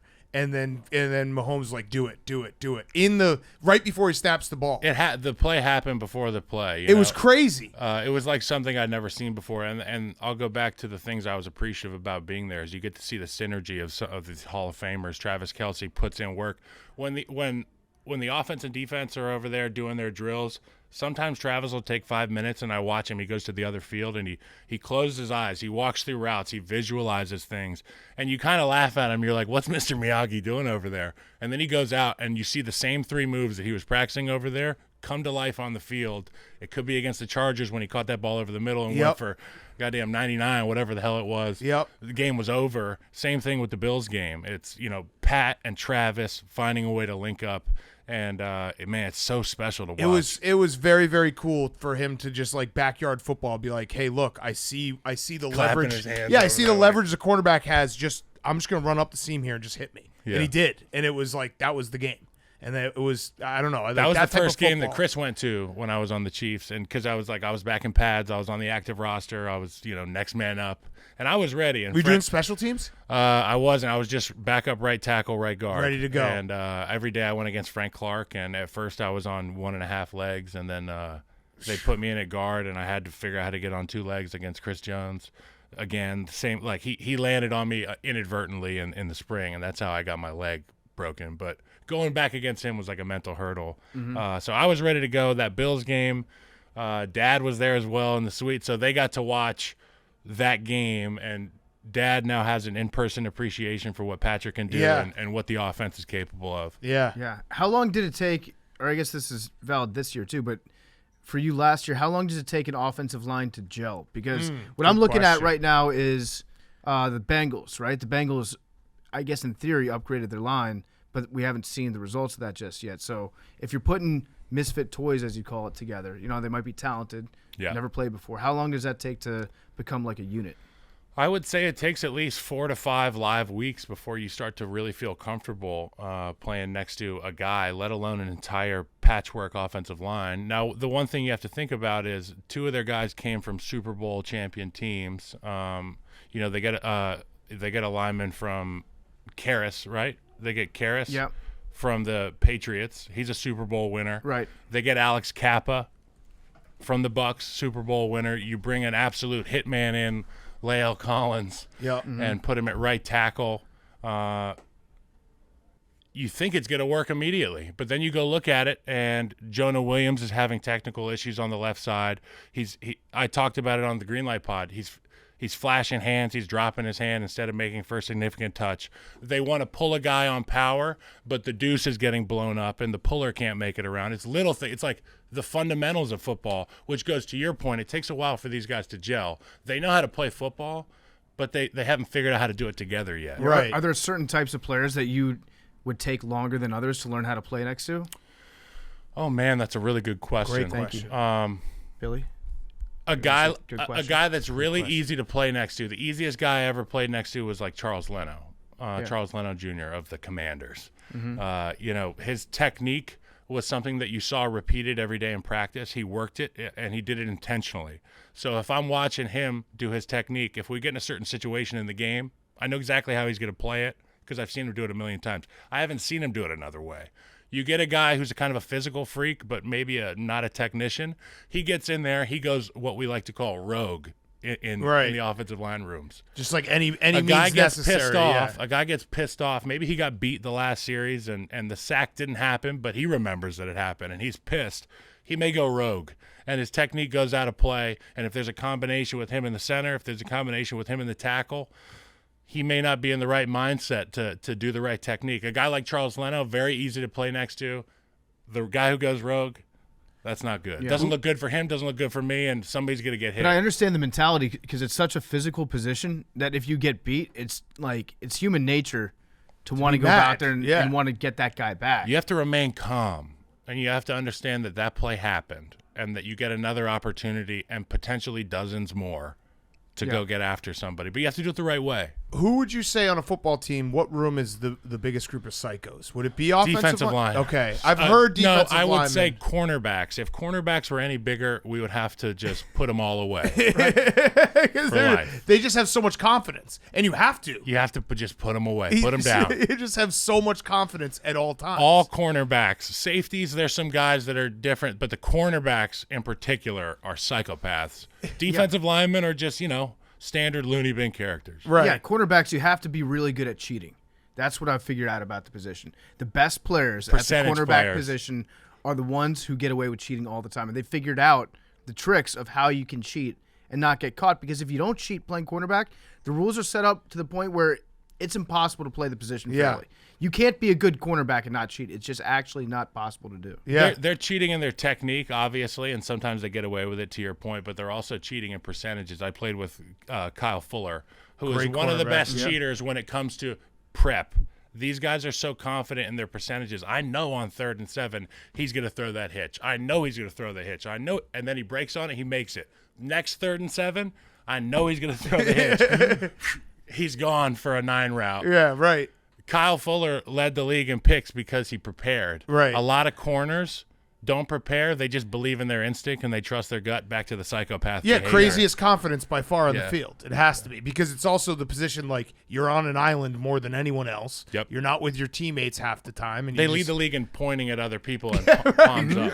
Right. My favorite is like right as the ball is going over their head, they look around and they start looking like, where's my help? Where's my help? Right, and it's also the one position where you have literally an insult saying for every time they drop a ball, you're like, that's why they're not a wide receiver. And it's just like, oh, that sucks. That's very true. Yeah. And also, how about I have a real gripe with them celebrating when it's just a drop. Oh, yeah. Or like they do the incomplete or like sign. it's an overthrown way out of bounds. Me? Yeah. You're going to get roasted in meetings by your coach. You're going to get roasted by your teammates. That's Gotta just celebrate dumb. the small stuff. That's just though. dumb. You're right. You're right. Especially when you're on an island. Have at it. I would do it. I think it's, the old saying, like, any day you wake up is a good day. Yeah. For them, it's like any pass that doesn't get completed to the person I'm directly assigned with covering, that's a good play. We can relate as offensive linemen there because even if you get beat and you say, throw it, Jay, and he gets the ball out and he gets murdered, but the ball gets out and it's not a sack, hey, man, okay, I blocked you. Here's a question that I feel like we've gotten a lot smarter, not us, but like media, talking about offensive linemen and understanding what they're doing. Shout out our guy, Jeff Schwartz. I feel like he's at the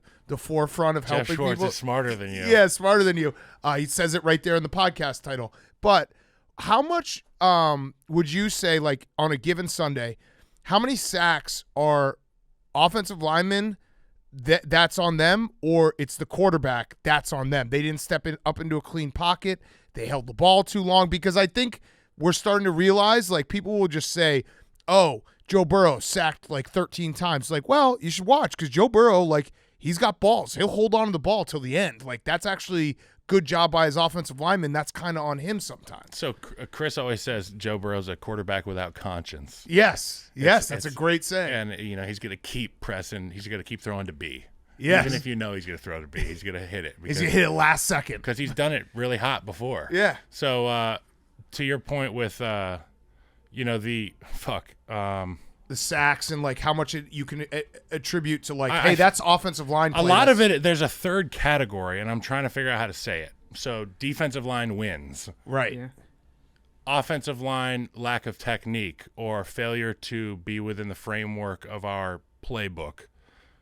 You know, sometimes a guy expects to have help. He doesn't have help, and it looks like shit on TV, and it only looks like shit for one guy, and that's the left tackle. Right, or like a tight end supposed to chip and he doesn't chip, and it's like, well, that kind of fucked me up. So there definitely needs to be like, I would say out of if there was 9 sacks in the game or 7 sacks in the Commanders game, right? I think it's 9. Nine. It was Nine. nine. Yeah, Okay, I think 5 it was first half 5 in a sacks. row. Yeah. Yeah. So I went and watched those sacks, and all 5 of those sacks in the first half were on the offensive lineman. Okay. Really? The Fletcher Cox sack, the O-lineman got beat at the drop of a hat with an inside bull. The Hargrave sack, he beat him with the same move at the right defensive tackle spot. Charles Leno got 2 great hands on the guy, and if you paused it on that still frame, you would think the guy Sweat was blocked. Sweat hits him with a 2-hand swipe and gets to Carson.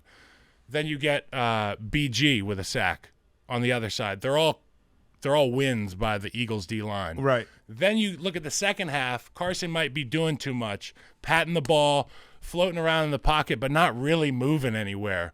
Like my guy Mitch Trubisky, I'll give him his credit. He gets out of the pocket with intent to go pull up somewhere else, but he's not going to linger around the pocket. I like this because that I know what Josh you're saying. Allen's the same way. Right. He leaves Aaron Rodgers very similar, but his doesn't look as explosive as Josh Allen right now. Right, but no, Aaron Rodgers have always said like Aaron Rodgers and Brady are very Aaron Rodgers. Brady's can run a slow little as more, shit, but he can get out of there. Their mobility is actually like one of their best attributes because it's like, you know, they're saying I'm going to slide this way and not take like an extra step.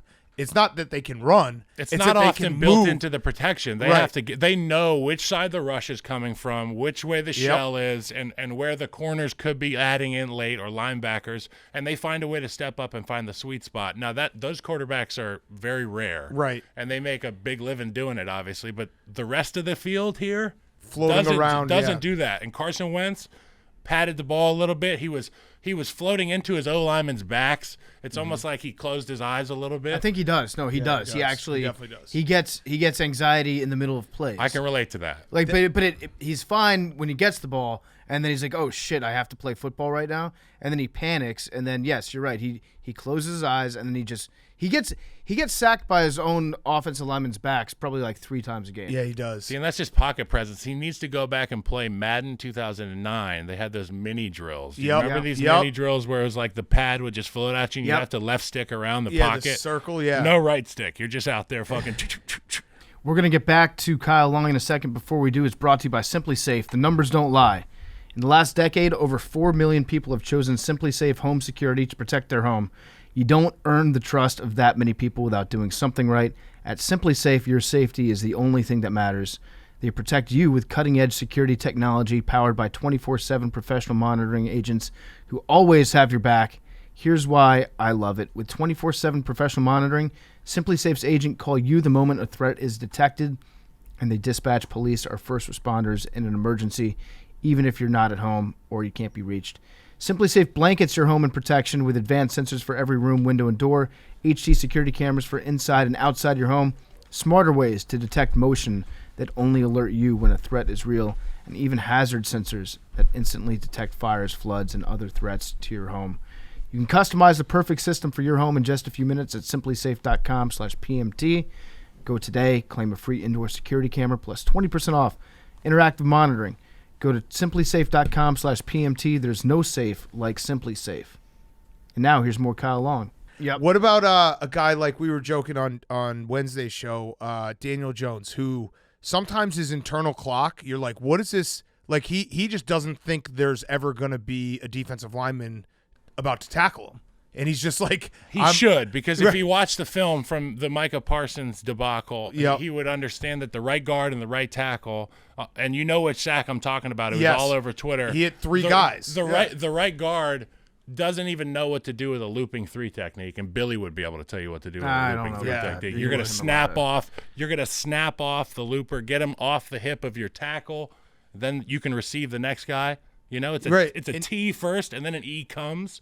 No, the T or the E, neither of them got Both blocked. of them got pushed over. Yeah. So that's what Daniel Jones is working with. Yeah. What about Yeah. who's the most like fearsome defensive player that you played against? Was there a guy that you're Fearsome, like, man, there's, this guy terrifies me? Yeah, not one that we'd think of, like So Aaron I'm gonna, Donald. I'm going to obviously. give you a couple names. Okay. Obviously, 2015, I played tackle, and we used everything and the kitchen sink against Khalil Mack That when sucked the Raiders for you came. when they moved you to tackle. No like, sacks that game. 2 weeks okay. before. My first game of that year, after they cut Jordan Mills, my best buddy, Yeah. the Mills right Mafia. tackle.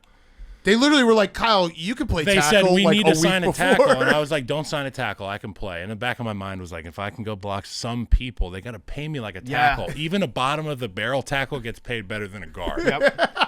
So that was your doing? Yeah. Because I felt bad for you because it was like, And I it was went like out he's there. learning a new fucking position. Most like 2 weeks intimidating was before. week 1, Big Cat. Julius Peppers, Oh. JFP. Okay, and I gave up a sack on the 3rd series or something like that. And when I went to go block him while he was already engulfing Cutler, 3 of my fingers separated and were laying like this on my hand. And I had to put him back, and they were like, "Get back out there!" And I was like, "God, I don't know if I love football this much." Yeah, dude, that sucks. I went back out there and blocked, and remember the cast I wore for I wore a cast for 1 year, and because I Yes. wouldn't dare put my fingers on anything. I was Yeah. and John Fox gave me so much shit. He said Kyle Long missed a practice with a finger today.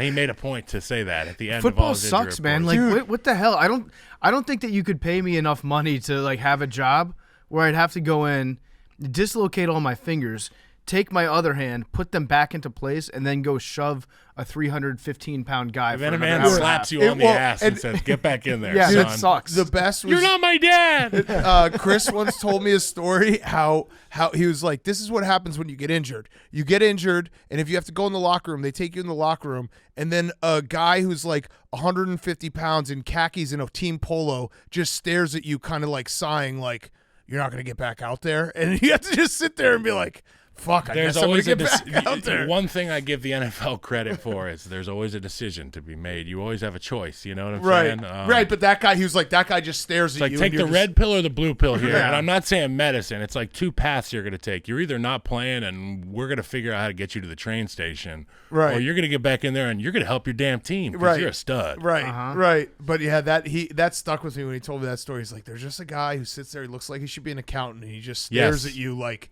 you pussy. And it's like, what do you mean? My fucking fingers It's are always an broken. orthopedic surgeon. Yeah. There's a room full of 3 guys, and I always talk about the guys in blazers, right? Yeah. It's like the men in black. The aliens are near. But the guys in blazers, that there's some MRIs coming. Yeah. when they're lingering. Yeah, so how does that work with like the Hippocratic Oath or whatever that doctors are supposed to take, which is do no harm? But in this case, the doctors are back there and they know that if this guy decides he's going to go back into a game, he's probably going to do harm. I would say that I was never pressured to go back into a game by a guy in a blazer. I was often guilt tripped by trainers to get back into a game. Right. The guys that they have, they do work for the team, the orthos. That's where they're going to send you to get shoulder surgery. And, I've become friends with some of these guys, and they're legit third party looking out for the guys. Yeah. They're never going to say, "Get the fuck back in the game. You're a pussy." Yeah. They're not going to say that to you. Definitely not to my face. Right. But the trainers, they'll say anything, and you can't hit them. Yeah. Wait, you're a Pro Bowler, right? Yeah, Are you, of course he was a Pro Bowler. Are you bummed out about the Pro Bowl? I think that there should still be a list of Pro Bowlers at the end of every year, and I think there should be some form of fan interactive experience where the guys get to showcase their personalities first and foremost. I was thinking maybe American Gladiator style. Oh, Dude, the American Gladiators tennis was- ball gun. I want to see Russell Wilson in like a spiky shoulder padded thing up there shooting tennis ball guns at linebackers, and I want to see Aaron Donald on a giant catwalk with one of those gladiator sticks, joust. fucking Yeah. people up. And then someone gets hurt, and then we're And like, and oh, then I fuck. want to see a 7-on-7 game where the offensive line plays against the defensive line, and the quarterbacks are real quarterbacks. And you guys are running out and getting routes. I want to to see Lane Johnson and Myles Garrett go man to man. I've I want to see 2 of our best specimens Yep. on the field going at it. You know what I'm Yes. saying? Because I got you and me, We want to see freaks be freaks. Yes, Yeah. exactly. I Yeah. don't care if there's a football. You're in the freak category. I always thought like you Thank you you. are. How much weight have you lost? I'm about 290 right now, so I was 340 when I was. I remember when we stayed at your house too. Like that was we've told this story before, but like we stayed at your house for a few nights. You didn't even know we were there at the end. We came up from your basement. And we're like, hey, Kyle, we're gonna be out of here, and you were playing video games. You're like, oh, you guys are still here, but your fridge was elite. You had probably like 30 frozen pizzas in the freezer, just having to eat. Shout out to my buddy Nick. Yeah, who's living there. you had He to it eat the stocked whole up. time because you were just like, I got it. Like I remember you pounded a full pizza at like 11:30 at night. Wait, You're I like, pretended it was a chore. well, no, you were just like, I gotta keep Yeah, my it was weight my on. fantasy, really. Yeah, It's playing the NFL. Like I just, you get to eat a gummy and then eat, 3 Ferentino's pizzas. And just pound some ice cream and do the whole I thing. love it. And then you're still 12% body fat. Yeah. 330. All right, so how fast do you think you can throw a baseball right now? Right now, it's funny you ask. On the way to the football field from where I park at the high school where I coach, there's a baseball field where I played at in high school, and I would stop by there all the time. So I stopped by yesterday, and they were just warming up. So I grabbed the baseball and I threw a couple. I was like, damn, I kind of got a live arm, and I walked away. It was a good time to walk away. But when I got in the car and I shut the door, my shoulder went clunk, clunk. Oh, Yeah, I was gonna I say dealt you with should that. try to make a baseball. I need comeback. Tommy John and shoulder. You should make a baseball comeback. Because what were you throwing at your peak? I was probably sitting 94 to 96 from the left side. You are a freak. Are you and Chris at the level in Charlottesville where just if you just show up at a random field and you're like, hey, let me get a couple tosses in, they just like hand you whatever ball you want? Yeah, like I pushed the dads out of the way on the way to the field. Like all the AAU dads are just sitting over there. I'm like, get the fuck out of the way, dude. No, they're great. I'm 16. It's our I'm Danny Almonte. No, I mean that's the high school I played at, so it's cool to walk up there, and some kids don't realize who the fuck I am, and that's awesome. I love that because I'd love to make a first impression on people. But Right. some kids are like, "Hey, idiot, that's his name on the wall like 7 times." Right, next to, right, like, right. State champ. How's your job as coach going? It's fun. It's frustrating. It can be frustrating and it's rewarding. Any coach can probably relate to what I'm saying. I want nothing but the best for the dudes. I work them hard. And there's some kids you're like, I would love to play with that guy. There's some kids on our team that I'm like, That's a dog. You're cut out mentally for the NFL. I don't know if you have the what it takes to go D1 or play in the league, but some guys are tough. And then some guys are like, who made you blink like this if somebody made you come here? Yeah, just mom getting you out of the house for a while. Yeah. Please, Yeah, we got to you need- rescue you you. need I am the activities. babysitter for some of these guys. Yeah, which describe to me your offense. What kind of sets we running? We like to run a lot of spread sets, and we Ooh, got a nice. good running back. We got a Christian McCaffrey type running back, and we got a quarterback who can sling it around. So we put as many skill guys on the field and do a lot of empty protection. But we're learning some heavier formations. We worked on double teams this week, and Coach Long was getting his ass whooped in the double teams. Yeah. I was like, if you can block me, you can block them, right? So Like, you do jump in sometimes. I jump in there, I throw my hand on the ground, and I'm like, hey. And they're like, how hard do you want me to go? I'm like, please, harder than you're going right now. Do you miss that? Do you miss contact? I do. You miss contact, but you never want to be like, all right, Johnny, line up. I'm going to show you what a drive block. Yeah, that becomes a viral You're video like, very okay, you're quickly. like, yeah. okay, you guys can hit me, and I want to prove a point that working together and being hip to hip is like, and you can be violent, and you're still a nice kid. It's okay. Yeah. Do you still talk to Chip Kelly at all? I don't talk to Chip, and I wish Great dude. You know, we he- got to have him on the show. He's great. I need to catch up. He talks to my dad. Oh, they okay. text, I guess. Got it. And I don't, which Yeah. is weird. I would say I was lucky enough to spend like a long night at a bar with Chip Kelly over Super Bowl. He's a beaut. Great dude. He's a beaut. We got to have him on the show. He feels like He'd fit right in. yeah. I mean he revolutionized college football. He like did. everyone does what Chip Kelly did 10 years ago, and now they probably do it better. That but offense was dominant. I never more in my career, middle school, little league, AAU, high school, I never felt like we were going to win more than I did stepping off the bus with the Oregon Ducks offense. my favorite it's sad that like some of my favorite memories are just gambling memories, but that is unfortunately my brain. But one of my favorite gambling memories is betting on the Oregon Ducks and not even watching the game, but the lower third, the score bug switching over like a minute into the game, 8-0 Oregon, and you're like, oh, yep, we're good. They're going we're for the going. We're over doing it. today. Yeah, it's like literally like 13:47 in the first quarter, 8-0 Oregon. They It's put like, up 48 against Fresno in the first half. like, Let's this is go. I can awesome. shut off the app. yeah, right. This is sick. Like they're going for too early. Like we used every inch of the field. We put a guy, Marcus Mariota, at quarterback and gave him a chance to run a juggernaut offense with a bunch of freaks on the outside. And we had some good linemen on the inside too. But Chip Kelly knew it before we did. Yeah. And he put us in the right places. Yeah. Why? What's the difference between playing that offense in college and then trying to take that to the NFL? Old How come men. it never worked? Old men. Money.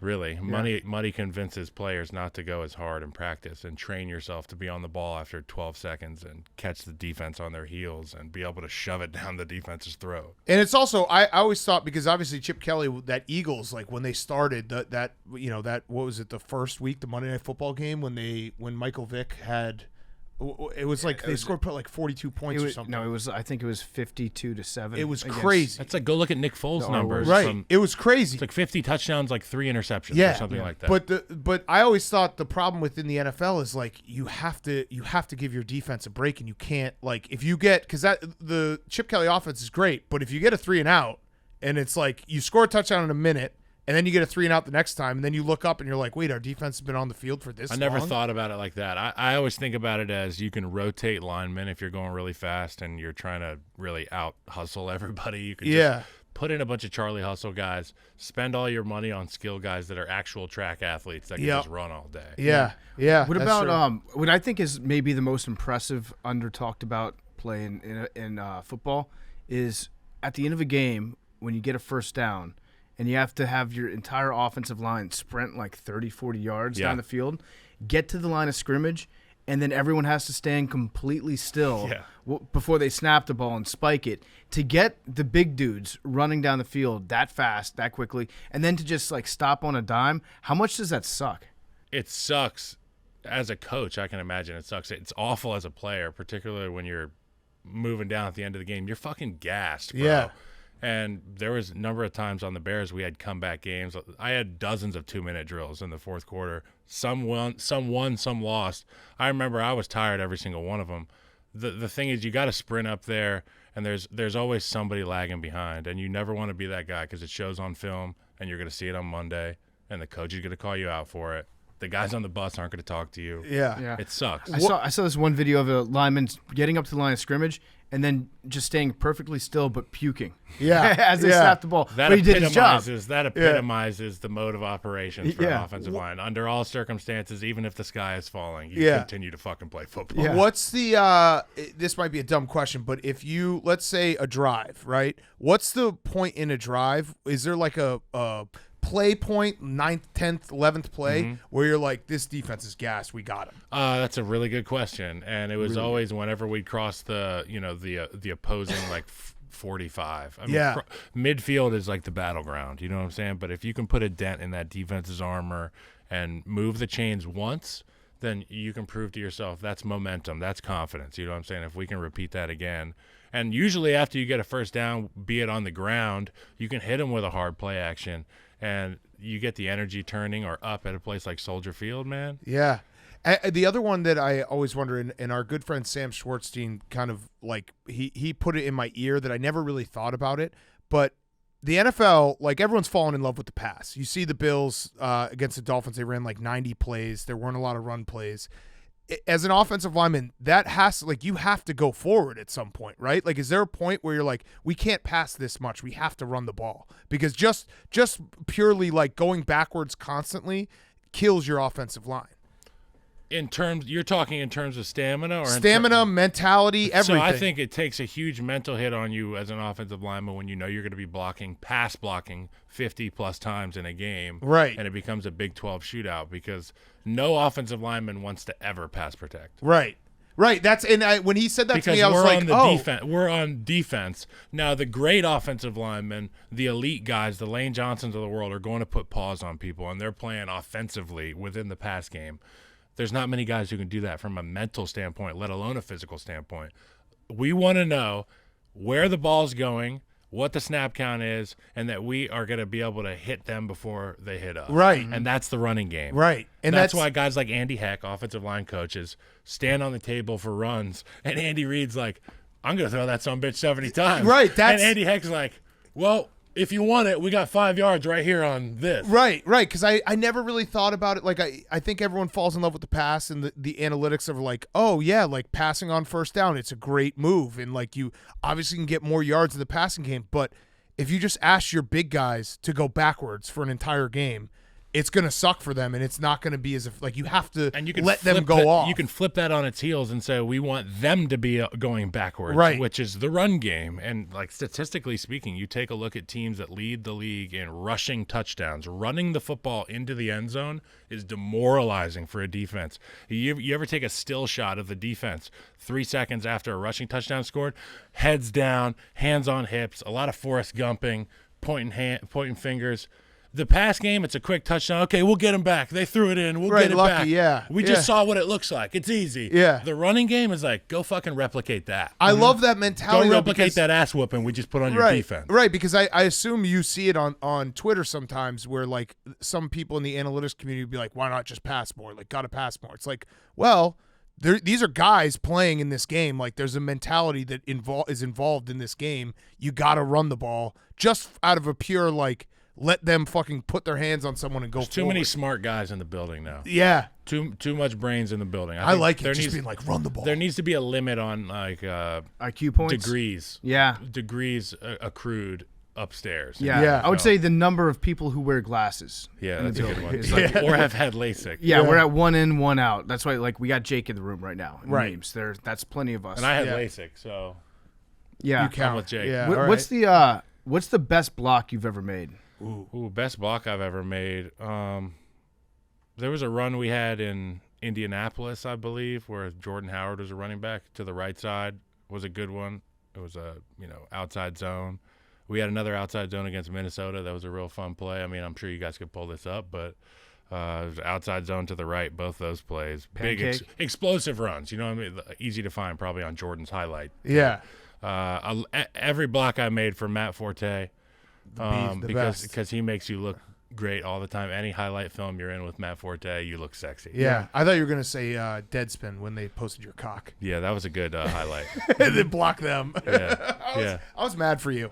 I was mad for you. It was and you guys, again, the homies, we did a great. Yeah, we tried had you on episode. right after. We tried yeah. to get out in front That's of how it. you Yeah. do it. That's Yeah. how you do it. Yeah. Get right on it. Like I saw, did you guys see? I was like, I called you guys. I called you, and I was like, because Chris was fighting the good fight. Oh, he was mad. Because fuck them. Yeah. honestly. Oh, yeah. Big time. Fuck that. And now, like, I really did a good job of like storing it away mentally and not even like thinking about it. Sorry But for like, bringing that up. no. But like recently, I've been talking to Chris. I'm like, fuck them. Yeah. Man. We got to do something about that. Yeah. And I called you and I was like, hey, I got to make some jokes about this because I'm feeling some type of way right now. Right. Yeah. It was You great. get on the bus and they're like, have you seen Twitter, bro? And I'm like, what happened on Twitter, bro? Like, Yeah. Oh, cool. we got to win. I didn't block anybody. Like, isn't They're that good. against the law that they were posting your cock? Yeah. I feel like Probably. it should be against the law. Like, you didn't. Sue him. We'll sue him for Yeah, it. you Don't wanna make sue? me calm down there and handle it. Yeah. And also, I like, showed face here today. I know you've talked about this before. They had the air conditioning humming in that locker It room. worked. It was efficient. so It was a good. balmy evening, so there was some moisture in the air. There was cool air. You Yeah, always they were a cranked cold it. shower guy after a game. I was right on the after- cold tub therapy train before all these fucking gurus. Because you're a warrior. And Do you so see this? You were doing Wim Hof, Do you see weren't this you? shit right here, yeah. Billy? your body was I've all. been swimming in cold water all fucking day. Yeah, you were Yeah. doing Wim Hof before. You're doing your breathing exercises. Yeah. Cold, minus 80. I get in there and I just go Joe Rogan on it. Oh, Like fuck. you're on a roller coaster in the drop part. It's like, That was a messed up day in sports. I'll it just was. say, like, we had your back on that one for Yes. sure. It's Hey, like you don't big post. salute to all the soldiers. Well, no, I'll say it, and it sounds sentimental, but like I learned through Barstool, like it's hard to be friends with guys because eventually you have to criticize them. So like I made some friends early on, and those guys are my friends forever, and you're one of them. And it's like I now probably keep a little more distance because like I probably have to criticize this guy, but I always like felt personally attacked when people would attack you. Hey. And it's like, it was cool that I was able to. I'm built and for Jay, this shit, though. I got cut out of Jay's life for like 5 years. You got cut out too, right? For a few years. Oh, Cutler. I thought you said got cut Jay. out of his life. No, I was you like, got what happened? You got cut out of Jay's life for a while. Cuddy has to keep his distance. Yeah, he cuts you and then he brings you back. That's how it goes. Yeah, he gets you hungry again. Shout out to Cuddy. I man. went like 5 years where I was cut out, but I'm back. Yeah. Yeah. Are you back? I was chasing the train for like 2 years, and then they slowed down enough, and I grabbed on. You're back? Yeah, I think it's got good. It's got good. Okay, things going on. good. It's good that we're back. Yeah. We're both back. Shout out to us, comeback players of the year. Yeah, there was a time where it was like I may never be back, but I'm back. Yeah. He's got a good system. He keeps you hungry. It's like, oh, you're And he's low key. He's the most low key, mysterious guy ever. Yeah, like oh, one day you just won't get a text back, and then that won't happen for 5 years. Yeah. It's unfortunate. He leaves you just waiting, huh?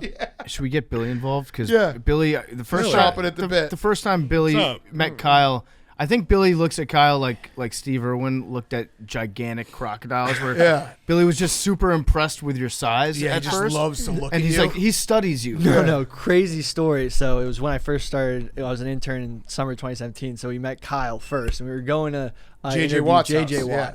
And so seeing Kyle's like holy, like when you have a dog and like I have a big dog and you see other dogs and they're like that, even though like just juxtaposition, like that's a tiny dog compared to my dog. Yeah. So I was with. That's Kyle. how I look at Whitey compared to what Yep. Leroy was. Yeah, exactly. So I'm with Kyle. We're not talking about cocks anymore, right? No. Yeah, definitely So not. then, no. So We didn't see each other's cocks, by the way. So we. I asked him.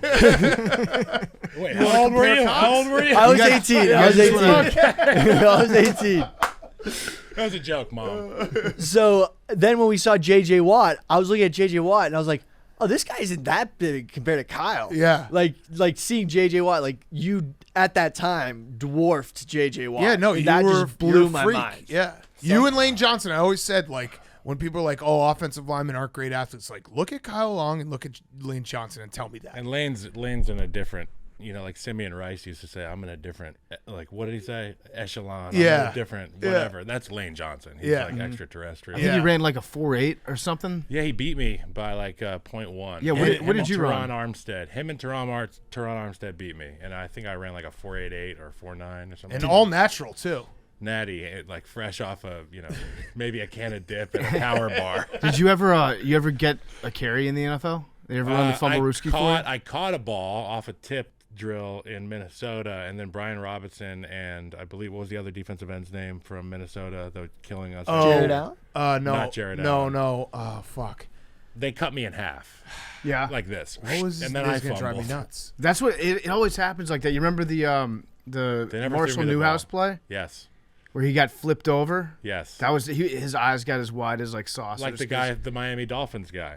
Yeah, Yeah, no, that's our yeah. guy. And they Marshall Newhouse. No. That's a different guy. The new Miami Oh, Dolphins. new clip Miami Dolphins from guy. last year. Yep. When the O lineman went head over heels at the goal line. And Yeah. Oh, reached it out. yes. That was a beautiful Yes. play. And they've been on a hitting streak ever since. Yeah. So maybe the strat is throw the football to the fat guys. What about have you ever been used as a fullback? In high school. Yeah. They should have used you as a fullback in the NFL. They should They're have. starting to do that more often now. I think I'm too tall for that. You think so? Yeah. But yeah, you got good hip flexibility. Good hip You flexibility. can get low if you want to. Yeah, but you got to start low. You can't just run in there high and then get low. That's Yeah. why fullbacks are just built by God very low. That's true. What was the hardest? Everson Griffin. Everson Griffin sawed me in half. Yes. with Okay. Brian I was gonna Robinson. drive me nuts if I didn't Thank fucking you. look up his name. A lot of Yes, sacks. yes, I heard yes. that name a lot on Yes, the PA system. Yes. What's the hardest you've ever been hit by somebody? My rookie year, I believe it was, I pulled against the Bengals, and Ray Maluga was there on power, and his head is as large as the pumpkin that my brother's going to float down the fucking James River in. And he hit me so hard, I could have sworn I had a concussion. I never asked anybody about it, and I just kind of went along with my day trying to block Geno Atkins. I said, well, that fucking hurt, and now I got to go block Geno. That sucked. What else? What other questions you got, Billy? It's been a long time. I mean, it's Yeah. been 5 years since I saw him. Yeah, how was your weekend? Okay, what's How your was your Saturday? what's your favorite thing about being here since I saw you last? Because when you started, you were like, "Man, it's just fucking crazy." I'm just trying to hang on here. Yeah, I mean, being here, there's always something new. You always are excited to just like on a Sunday to just get in and get involved, and really you just it's hang like, out here. Like, Yeah, you're gonna do a Sunday with us. We come in Sundays at like noon. do I bring beer? No, we don't drink on Sundays 'cause we're Nah. here till like 2 in the morning. You can drink beer, I thought it was religious. I Yeah, thought you were gonna can. say something You can. religious. You Okay, can great, drink beer. great. Yeah, but yeah. keep the beer away from other people who will not be named. that So are in this is room. like Truman Show in terms of like, yeah, we're just all hanging out, getting fucked up, and watching sports, and then it's like, hey, you got to sign the waivers. Yeah, You know what no, I'm saying? yeah. Well, the thing is, like, people think that we get fucked up and sit around watching I'm sports. and kind get of drunk. playing. I'm Yeah, playing that up right yeah. now. But I wish that's what we did. Yeah, that'd be it'd be great. Yeah, You it'd be should great. come It'd be to a lot our of house. fun. You Yeah. should come to me and Chris's spot. Maybe we'll do it one Sunday. Just should have do a a home Sunday and fun home. day. Home yeah, and home. Yeah. People I'm will down always with that. say like on the streams, like they'll be watching us on the streams and be like, "Not a beer in sight. What is this?" is It's like, sad. well, it's our job.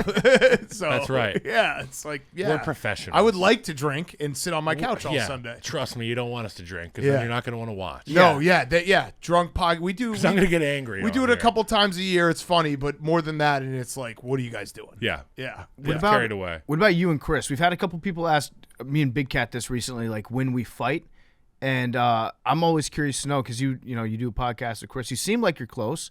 You guys seem like you're good friends. You guys ever fight about anything? Oh yeah, I mean we fight all the time about stuff, and we're getting more adult about it as we get older. But Oh, nice. Disagreements, yeah, not fights. disagreements are really like even harder than fights because fights there's some closure to it, at least physically. Yeah. But yeah, we never really fist fought or anything. We had the rare opportunity to play against each other, and I broke his rib once, and there was an actual brawl in St. Louis in my Yep. rookie year on Thanksgiving, and punches were thrown, kicks were allegedly kicked. Didn't you kiss him? Hold on a second.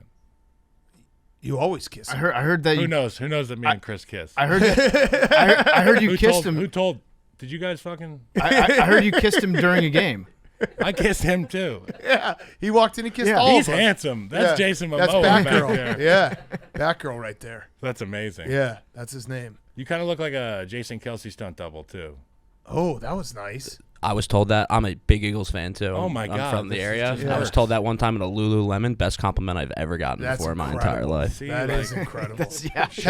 Has Howie ever had to step in to be like to hey, our fights. Yeah, I mean, yeah. Sometimes the disagreements pour over into almost fights. yeah, right. Unless Family- until the flat top shows up and he's like, "Hey, the yeah. flat top Like shows family. up. It's like Are Batman. The bat symbol comes up. You got to be like, like.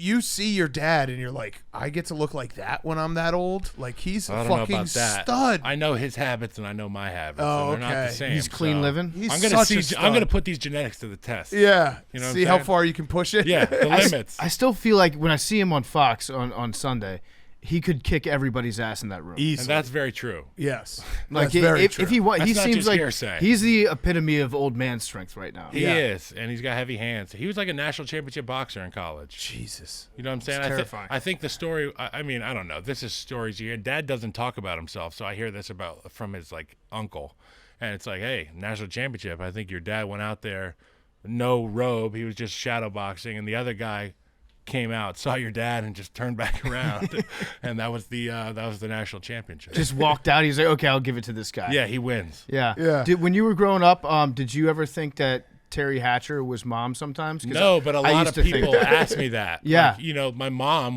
Diane would pick me up at school, and they'd be like, "Where the fuck is your mom?"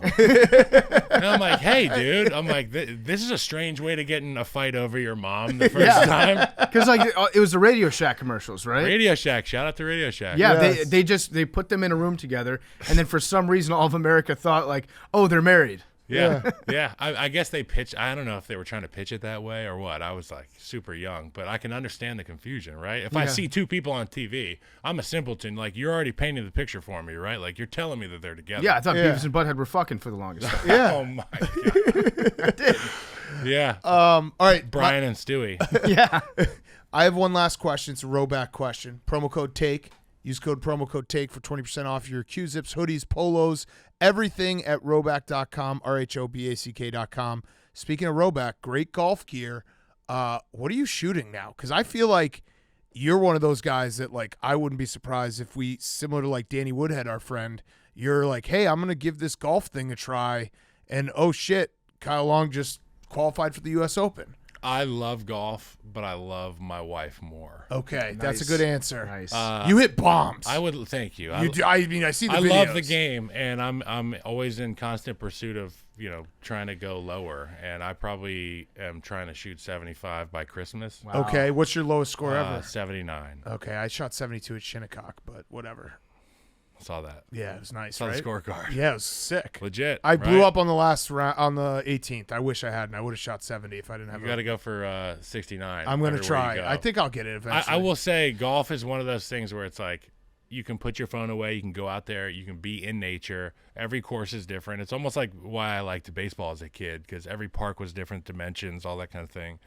Every first hole is different, and it's fucking dope. I mean, it's a great way to spend some hours with some friends. You don't have to get fucked up because you're just fucked up on pure life. Right? Yeah, Yeah, friendship. I like that. Get Fucked fucked up on friendship. life. You get fucked up on life. Yeah, And you love your wife. That's nice. Yeah, Yeah, she's It's dope. kinda and your gay, dad. She's dope. Yeah. I think it's the anti-gay. Yeah, So gay. Fellas, is it gay to love your wife? yeah. You love her a little too much. I kissed him, but I do love my wife.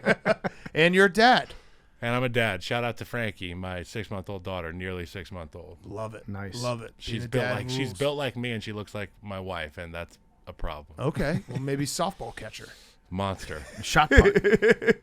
Yeah, What was it, Jenny Finch? yeah. The pitcher. Yeah, Yeah. beast. Oh my god. That's I don't know catchers. I just know pitchers. Dude, also I've always thought like softball players are incredible athletes. Like it's fun when they have like the College World Series for softball. And I also always think about how awesome it must be for them to then like the next portion of their life play in co-ed leagues and just dominate.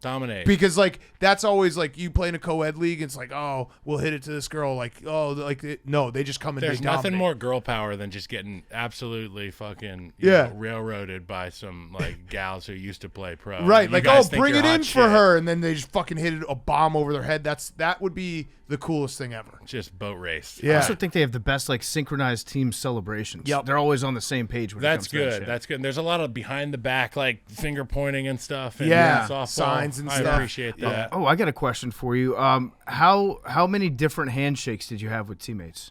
Man, handshakes. I mean, I was pretty standard. I was just trying not to fuck the dap up. Yeah. You know, I was trying not to be in the Barack Obama meme where he's like dap. He's like handshake. I want to be a dap guy. Yeah, were Yeah. you a dap guy or were they I'm the a dap shake and a hand? hug, you know? Uh-huh. yeah, that's a good That's spot to cool. be. I don't know. Billy, you want to have one last question? Yeah. You were doing a lot of woodworking in your backyard recently, right? Woodworking, yeah. I was building some raised bed gardens. I had some 10 by 8, so really 10 by 10 weather treated wood, 10 feet long. I built 4 big raised bed gardens. So my wife and I love to eat out of there every night. We get a little bit of basil if we're making pizza. and Hell yeah. Wow, you we really got- love her. Yeah, all that kind of stuff. Yeah, She does all that stuff. I just have to build it, Yeah. and they will come, right? Yeah, that's true. Basil is they do. actually Billy, basil's what do you think delicious, about fresh that? basil? Yeah. It's pretty cool, right? I know.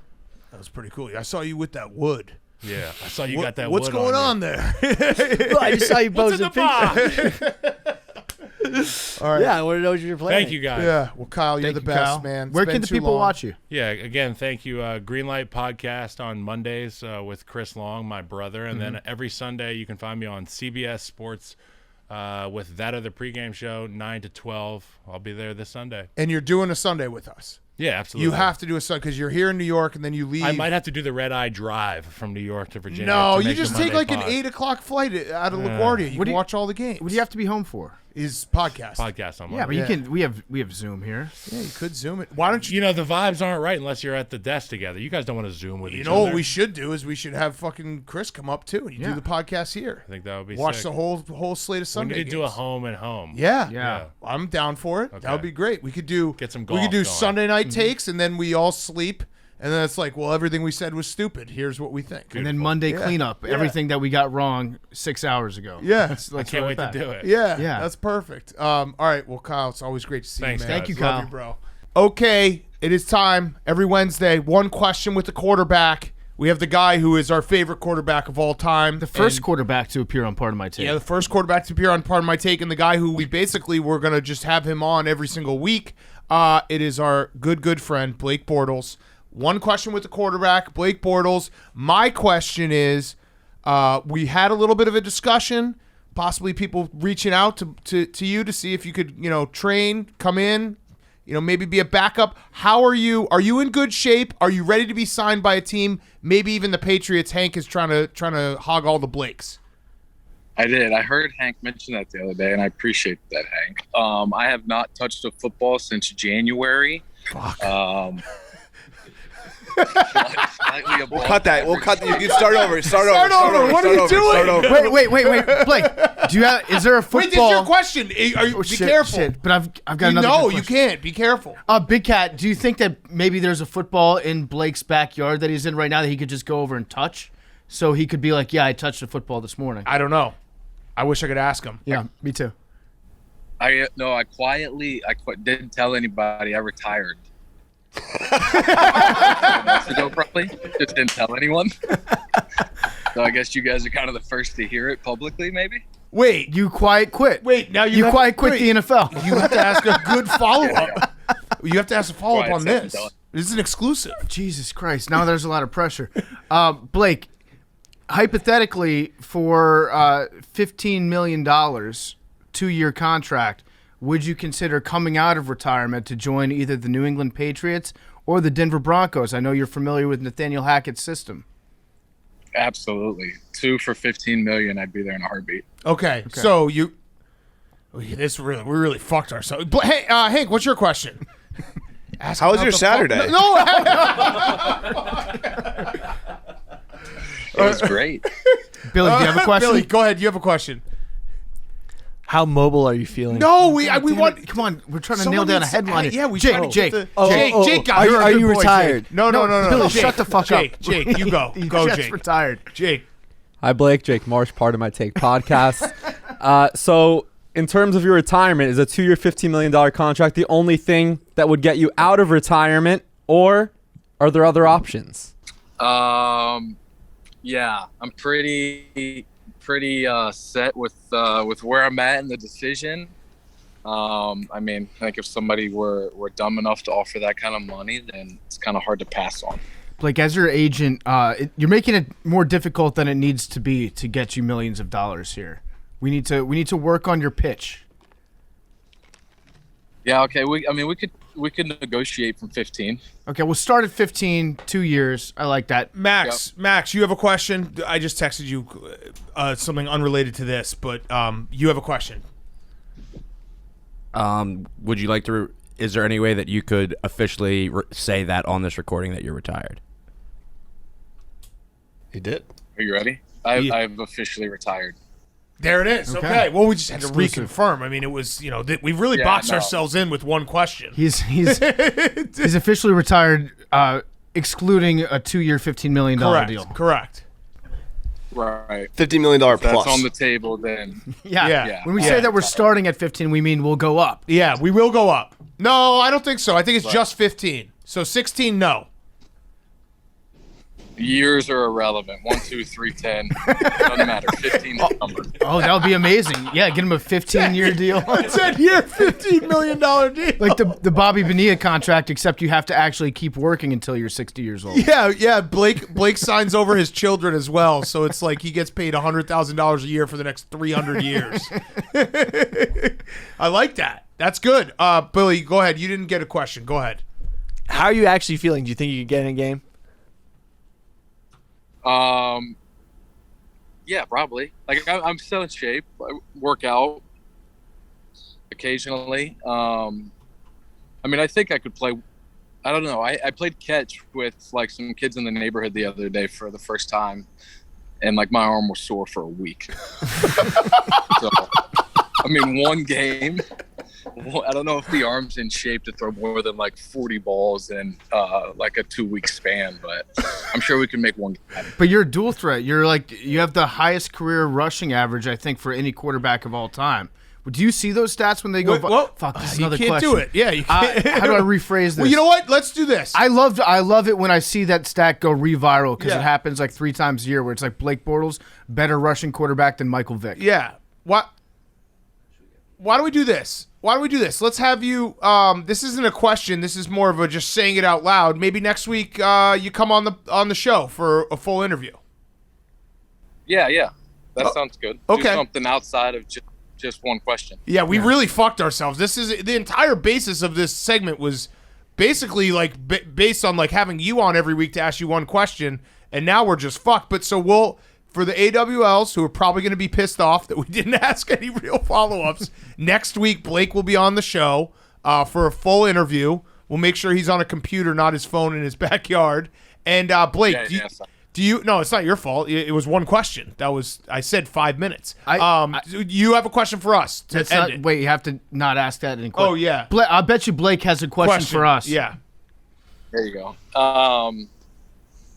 I have a question for you guys? Could just ask us what day next week. Yeah, what day next week do you guys think will work? Oh, You want to do Tuesday? Tuesday at 11? Tuesday at 11. That would work. Does Tuesday at 11 work? No. Well, I'll be driving. Okay, that's bad. Okay. What about? I'll get home like Tuesday, probably around like lunch. So Okay. anytime after that. So why don't we say? 3? Why don't we say 2:30? Let's say 2:30. Tuesday at 2:30. Yeah. Does that work? Perfect. Okay. Awesome. Yeah. All right. Tuesday at 2:30. We'll see you for a full Blake Bortles interview that will air on Wednesday. This was one question with Blake Bortles. Definitely took a turn. Congratulations. But we on have the exclusive. We have the exclusive. Maybe being retired, maybe not being retired. Yeah. Either way, congrats. Yeah. No, we'll find out. I look forward to next Tuesday. All right. And if anyone reaches out, don't tell them. You wouldn't, but don't. Yeah, no. Okay. Exclusive, pardon my take. You guys have really amped up. I think I told you whenever that was. Like, I really appreciated my once a year kind of public, just Blake of the year. And now, we're exceeding the once a year. Yeah. Yeah. It's good to get you back in the rotation. You won't find any bigger Blake Bortles defenders in the history of the world than us. I think I speak for everybody in this room when I say we would die for you. Yeah, I'd die for you. I appreciate that. I'd die for you all as well. Okay. Now, I don't know about Billy, but Yeah, no, fair. that would be a waste of a death. I'm kidding. Billy wouldn't want that. He's all about sacrifice. Yeah. He wants to serve others. Yes. All right, Blake. We'll see you next Tuesday. Tuesday it is. I'll see y'all then. All right, thanks. Blake Bortles is brought to you by BetterHelp. Now a word from our sponsor at BetterHelp. More athletes are speaking out about the importance of mental health, but you don't have to be a pro to want to be at the top of your game. Everyone needs to take care of their mental well-being, whether you're an athlete or not. Therapy is the best way to stay in peak mental shape. If you're thinking of giving therapy a try, BetterHelp is a great option. It's convenient, it's accessible, it's affordable, it's entirely online. You can get matched with a therapist after filling out a brief survey, and you can switch therapists at any time. When you're ready to feel at the top of your mental health game, therapy can get you there. Visit betterhelp.com/PMT today. Get 10% off your first month. That's betterhelp.com/PMT. Get 10% off your first month. That interview is also brought to you by The Challenge, Ride or Dies. This Wednesday, October 12th at 8/7 Central on MTV, America's fifth major sport is back with The Challenge, Ride or Dies. And this season is unlike any other in Challenge history because players get to choose their own partners. They can bring their best friend, their sibling, their spouse, even their ex. And with their closest ally by their side, together they can conquer the challenge on and off the field. But while this seems like the ultimate pairing, these relationships will be tested like never before. Instead of helping you rise up, what happens if your partner lets you down, or even worse, betrays you? In this game, if you live and die by your ride or die, choose wisely. Challenge fans will lose their minds over some of the big-name vets riding into the competition together this season. We've got Tori and Devin, Jordan and Anessa, and 7-time champ Johnny Bananas is back, hoping to secure another victory with fellow Challenge queen, Nani. Don't miss the Challenge Ride or Dies. New season premieres next Wednesday, October 12th at 8/7 Central on MTV. Okay, let's wrap up the show with our good friend Jersey Jerry. It's been a few months, man. It's been a few months. Any big news in the Steelers quarterback situation that you want to update us on? As of about 17 minutes ago, the Steelers, Mike Tomlin announced Kenny Pickett is quarterback 1. Whoa. Yeah. You Your probably guy. expected that, though, right? Like, they weren't going to go back to Mitch. Breaking news. Breaking news. Breaking news. Jerry, breaking breaking news. news. Oh. Say it again, Jerry. Mike Tomlin has confirmed that Kenny Pickett's starting quarterback. Whoa. I can confirm that, Yep, I will also double confirm. and I'll match. yeah. And he also confirmed Mitch will still be a team captain going out for the coin toss. Oh, Oh, so that's that's weird. That's now really we're Kenny strange. guys, but that makes you a little nervous. For what? No, it's kind of Well, weird. It's like if you start dating a girl and Adjust her the mic so it's in your face. her Where- ex-boyfriend yeah, is there still you go. making her breakfast every day. Yeah. You know? Yeah, I don't know why he's still going out for the coin toss. I Well, mean, he must be a team leader. Well, yeah, but I mean, I feel like it's a little disrespectful to Mitch, no? I don't know. Yeah, a little bit. I'd say so. I'd say it's kind of disrespectful on both accounts. Yeah. All right, let me ask you a question, Jerry. So Kenny's a starting quarterback. Have you ever showered in Kenny's house? That's a good question. Yes, I have. Oh, okay. Wow. So that's a pretty tight friendship, wouldn't you say? Yeah, I'd say pretty tight. Nice bathroom. Oh, Yeah. really? Nice. Yeah. What shower were we working with? Traditional waterhead, or like was it one of those ones on the ceiling? What was it like? So it was traditional. Yeah. It was traditional. What size loofah does he use? Standard size or is No, it you know there was a loofah in there, but I chose not to go that route. That's nice of you. I chose just to use the soap bar. So he's not a washcloth guy. So you used a soap bar. Yeah. That's kind of weird. Where you just put the soap, like the bar of soap, like on your armpits and Yeah. your balls and Did stuff. you have an option of a not soap bar? Yeah, you can use your Your hands. hands. Was there liquid soap? Yeah, like was there no body wash or anything? No, there was. Oh, you went You soap chose bar. the soap bar. Yeah. That's the face That's bar. so weird. Had it been used? wait, Jerry. You That's put, so Hold on, weird. you guys are You put- trying to you do put something to the- me right no, now. no. you put the face bar in your asshole. I don't want to talk about that. I'm sure they threw stuff away. No, after I showered. After you shower, you yeah. think he went in there. He's like, "Oh, this is Jerry's soap. We're throwing it away." We got to give the shower a shower. Probably. Okay, so that's good to know that you're tight with him now. Again, we're Kenny guys. Yeah, of always course. been Kenny guys. Love Kenny. Yeah. Been on this show, recurring guest. Yep. Hypothetically, what if he has a bad game? What are we doing with that? Because you showered at the guy's house. Yeah, I mean, listen, he's a rookie, man. Of course, there's going to be some bumps and bruises along the way. There's going to be times where you look at the game and like, wow, Kenny messed up this game. And then there's going to be times like, wow, Kenny really won this game for us. Right. So it's going to be up and down all season, I Okay. think. Yeah, I think you're actually in a very cool situation for an NFL fan, which is you have a new toy, Yeah. and you are like more so personally invested in this new toy than most fans are. But just like getting to spend a season rooting for your new toy to do cool stuff, that's a fun place to be. Like Yeah. no real expectation. You just want to see a promise of like a bright future. Yeah, I had that what do you call that moment when it actually happens? Epiphany? Possibly. I was on the field pregame for the Steelers game last week against the Jets. Kenny comes out, warming up, I get the head nod from Mitch, like they know who I am. Kenny head nod from There's a guy who's been DMing my wife. No. asking to play Come on, Madden. Dan. You're not going to do that. And then, Pat recognized me, daps me up and stuff like that. So it was like a moment where I'm like, wow, man, I'm such a diehard Steelers fan. And, like, these guys know Jersey Jerry. So Right. it felt great. Did you ever release the DMs, the Madden playing DMs? Those have never been released, no. Can we do one reading of one of them? You sure? Yeah, I think it was funny. We'll just do one. That was funny. Do you have it? Or? Yeah, I have. It's my home screen. How many before you started working here? What percentage of Steelers players would you say had received a DM from you at some point? That, like, on the roster? Yeah. Oh, man. I'd say 50%. 50%. Yeah. Did any of them write back? Huh? Any of them write back? You know what? A Steelers player has never ever contacted me. No, until this past year or two. So why you just kept writing them back though? You were like, eventually somebody's gonna. Exactly. I mean, listen, if you want something bad enough, you got to do some things you don't want to do. Yeah. So this was my personal favorite. sure? Just read You one. sure? Yeah. You sure? No, this is good. There's nothing bad about it. Jerry hit up Juju Smith-Schuster's mom and said, "Hi, I'm a huge fan." Hi, Sammy. I'm a huge fan. She has 21,000 followers, so she's a public figure. She's a blue check mark. Hi, Sammy. I'm a huge fan of your son and a big fan of the Pittsburgh Steelers. Your son is so humble and it is so refreshing to hear him talk and watching him play. If you can do me a favor and see maybe if he can play me in a game of Madden of PlayStation, it will make a 25-year-old kid from New Jersey dream come true. I've been following him, watching all of his games since he played at USC. That was nice. That's a diehard fan. I think we're done now. I'm done. I think it's over. Listen. I like those messages. That shows that you You are the grittiest fan I know.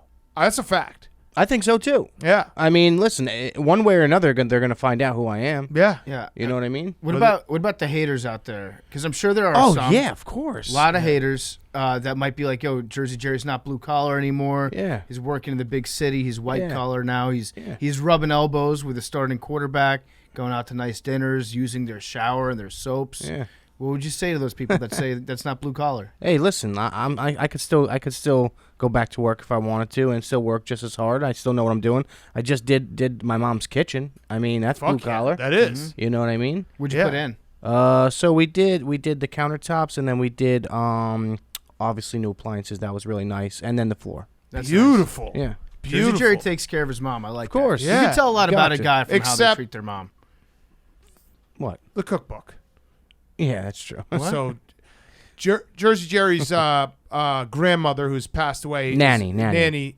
What? Like, she was my nanny. She was your nanny? That's like the name for her. That's the name. Yeah, Okay, like yeah, how- yeah, mine grandmother, was- yeah, not yeah, like my nanny. nan, like a nan. Yeah. Mine was Okay, got it. Mimi. Yeah, but she exactly. was my grandmother. Yeah, Got yeah. it. All right. So, his grandmother passed away. She was an incredible Italian cook. Has an incredible cookbook. Left it to Jersey Jerry before she passed away, and Jerry will not share it with his mom. Yeah. His mom asked for the recipes, and he's like, no. Why are you making the meals for your mom? No, I'm not making the meals. No. what are you doing with the So what cookbook? she does is she tries to, figure out what my nanny used to put in this, and she's always so close, but it's never the same. And it's in the cookbook. Yeah, it's in but he everything won't is- let her look. Why not? Because I want her to do it herself. Yeah. So she'll learn better if she can figure it out. on her Exactly. own. Yeah, exactly. Will you give her any hints? Like, she like to use the basil and the and the Wouldn't you sweet be sausage? benefiting? I mean, yeah, I would be benefiting, but it's like a game I'm playing with her. Yeah, you know what it's I mean? great. I love that story. It's You like, lose gotta the earn it. game. Yeah, you do. You could say that, yeah. I don't mind it. It's great. No, it's a I'll great tell you Jersey what, she's Jerry's. getting closer and closer as the So, years go by. I love it. It actually makes sense if you could turn it into like an annual thing. Maybe on Christmas, you release one new One. recipe. Like That's a good idea. from Yeah. the Jerry Vault. It's a good idea. Yeah, maybe publicly release it for the people. Yeah, Hey, that'd you're be- you're that'd be one in a billion, Jerry. That's why I love you. Like Yeah. those little stories. Your it's mom great. just working hard to try to recreate her own mother's cooking, and she just can't get it. And you're like, I got the keys. Well, what she does every time is she calls me pal. So she'll be like, pal, is it close? Is it the same? And I'll just be like, close, but not it. And she'll be like, fuck you. I love it. I love Yeah. it. It's good All right, so yeah, go ahead. I was just curious. I'm sure a lot of people want to know how things are going with the old digestive system. No accidents recently? No, nothing. No close calls either. That one it was, I don't know what went wrong. yeah. You know what A I mean? lot went wrong. Yeah, a lot. Just like everything that possibly could have gone wrong Yeah. went wrong. It was a nuclear meltdown. Yeah, all was time Chernobyl, embarrassing moment. Yeah. Jerry shit himself on the train. Yeah. It was case a people were catastrophe. wondering. Everybody. I'll retweet it just so everyone sees it. Yeah. Yeah. And I'm man enough to share it. I'm man enough. I'm man enough to share it. I don't even know how to say this. I shit myself. I've retweeted it like 1,000 times. It's a great video. It's an all-time video. It is. Yeah. Okay. Let's do some questions. Hey Jerome, it's actually Gerard. I've made that mistake a few times. I think I've righted my ways though. I used to do it a lot. Have you ever gotten injured at a job? If so, how did you deal with that? I tore my pec on my first shift of my new contract. It really sucks because I was only 1 minute away from being off the clock. My boss is telling me I have to TJ stay Watt? off work for at least 6 weeks, and my crew. Oh, it is. It is. And my crew is badly struggling without me. We don't look like the same crew without me at all. I feel like I'm soft because my brother also recently suffered a chest injury, irregular heartbeat, and went back to work just 4 days later. Oh, no. Yeah, I definitely. So if, I know the camera can't really see, but what do you call this finger? The definitely ring see. finger. Ring finger, yeah. Yeah, so it's permanently dislocated, and there's just nothing left to it. So I was working and I fucking hammering, and then boom, slipped and hit it, crushed it. Never got it fixed. It pops out sometimes, but I was told like, hey, don't report this because you can get in trouble for not having gloves on, and the whole crew can get in trouble. So I suck it up and I just went back to work. Wow. Yeah, so team guy. whoever this guy is, I would say just suck it up, man. Get back to the team work. needs you, the crew needs you. Get back to work. Probably Yeah. got like some new guy that joined your team, and you had to set an example for him. Exactly. Like, this is how we do it on my team. But what if the guy in question comes back and then gets re-injured, and now it's like 2 years that he's out? That's another good question. I would say it doesn't matter at that point. I would say it doesn't matter. What do you mean? Like, you have no choice but to come back. Yeah. Would you say like you should do more steroids to try to get back faster? Well, I don't think this guy said that he was doing steroids. But if he He were, tore his pec. That's. I guess maybe I'm just reading between lines. Should he do more steroids or less steroids? I would say less steroids. Okay, so dial the current steroid use back a little bit. last question got it. about this guy, and we don't know who this guy is, but like, he gets injured and then he realizes like, oh, I'm not even healthy. I'm not even the best player on my team or in the league, in this construction league. There's a guy in Dallas who's been playing crazy. Did TJ DM you guys? No. No, this is someone just hypothetically. But what would you say to that? Like if say a guy who's been playing some great linebacker ball down in Dallas, like some are saying he's the best player in the league. You meant defensively. construction. Construction. He's the best defensive construction player in the league for the Cowboys. Micah Parsons. I would say no. Okay. I would say the numbers tell a different story. Interesting. You know, I think there was another guy. I forget what team is he on. Starts with an R. Just got his 100th sack or something like that the other week. Yeah. Yeah. There's a guy named TJ Watt. He's on pace to shatter that. Oh. I mean, shatter it. Not even close. But yeah, They there's play a guy. the exact same position, right? They don't. But Okay. Next question. Me and a friend got into a discussion about what a blue-collar job actually is. I am a medical equipment technician, which I consider to be blue-collar. He is a teacher, which he swears is as well. Thoughts? yeah, I don't think the teacher is. I would say no to that. Not blue collar. Not What about really. medical equipment technician? That would say yeah. That would It's say got the yeah. word technician in it. Yeah, I think it got teacher- equipment in it. I don't know if a teacher is, and it's no disrespect to teachers No. out there. Like half gotta my be- half the members of my family are teachers. I have great respect for the teaching profession. But I don't think they'd say it's blue collar. I'd say that there's like a separate definition for being a teacher. Yeah, I think Yeah, that's they one. bring brown bags to work. Blue collar brings a lunch pail. I don't. I think they eat in the cafeteria. Yeah, you could say that teachers are lunch pail. They might not But be they blue don't. collar. They don't bring lunch pails. They bring lunch boxes. That's a lunch pail. No. You think it's different? Yeah, the pails are hard. I think if you have a job where you could get thrown up on by anybody else, that's its own. So like, I would put teachers almost in the same category as other like service workers. That might- What about a lady who's working at a psych ward in a hospital? That blue collar, you think? Yeah, that seems. I don't know if that's blue collar or It's not. mental blue collar. That's what we need. We need mental blue collar because teachers would be the mental blue collar. Yeah. Yeah. Like that would be their category. Physically, maybe not, but mentally, that's blue collar work. Oh yeah. Yeah. I think teachers are blue collar. Shout out to all the teachers. Best lunchtime, day to take off, and time to take a dump. Ooh. Three-parter. Great question. Best. Say that again. lunchtime. Best lunchtime, we'll go one at a time. Best Okay. lunchtime, Okay, I would say best lunchtime 11. What were your hours? It started at like 6:30 and wouldn't get home till like 10. Where are they now? Wait, 6:30 to 10 p.m. Yeah, No, that was every day. pretty much with all the overtime. Yeah. Oh, okay. Overtime. 11? That seems early. Yeah. I would like to extend it. I like to take lunch in the afternoon.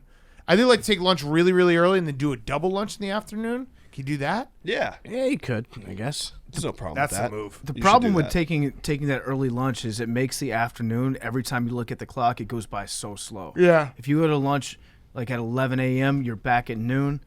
You check. It feels like it's 5 p.m. You look at the clock, it's 2:10. Yeah. Day to take off, Best date to Friday.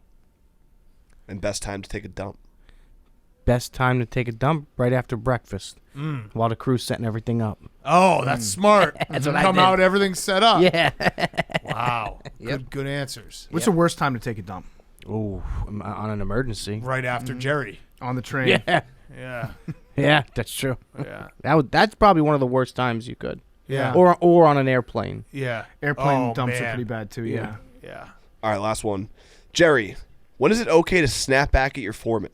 I worked as a roofer a couple summers ago and never talked back to my boss in my life until my short, angry, red-headed foreman was on my ass for everything. Some of it was maybe warranted, but one day he lit me up for doing something wrong that he showed me how to do. After exchanging some fuck yous, I feel like I was in the wrong since I was newer and should have just taken my lumps. Was I in the wrong? Thanks. Yeah, I'd say so. You're never really supposed to talk back to those guys, man. Chain of command. Yeah, they're in charge for a reason. You know, I mean, I remember specifically, you know, the foreman saying, "Hey, you don't like it on my crew? Go find a different crew." Nice. You know what I mean? You're listening to what I say, and listen, that guy happened to be a great guy that was nasty in the beginning. I mean, you look at your paycheck, there's a couple extra hours in there. You know what I mean? They take care of you. Yeah. You keep your mouth shut, they take care of you. You got a problem, come see me. Exactly. Yeah. Exactly. That's it right there. All But right. yeah, I know Eric was trying to jam me up, but my hours are pretty long right now. Yeah. Oh, they? Yeah. What does that mean? That would mean I'd say about 10:30. I wake up about 8 now. Yeah. 7:45, 8. I get here 10:30. I'm out by like 5:30. On a football night, a little bit later maybe. Is that true? Is that true that you're out 5:30? I would say I mean, today I'll be out at 3. Yeah. But I would say I got a couple things business wise to take care of. But I'd say for the most part, around 5ish. And you'll be back on streams on Sunday? 'Cause Yes. you know people have been asking, like, Yes. hey, Jerry just isn't here. I don't think they've been asking. Yeah. If you could find a tweet on that, I think I'd give you some money. Okay. I mean, no, because somebody's going to do it now. What if I find a tweet right now? You would have to find a tweet that's And he'll give you some money. back. Mostly. Okay. Jerry, I like the new haircut. People are asking. What was Yeah. the motivation behind that? Yeah, this is a, I don't know if the camera sees. This is a mullet. Yeah. Camera works, Jerry. You keep Yeah. saying that. Huh? Like the camera's not going to get this. It's got it. It'll get it? Yeah. It's a good look, though. What was the inspiration for it?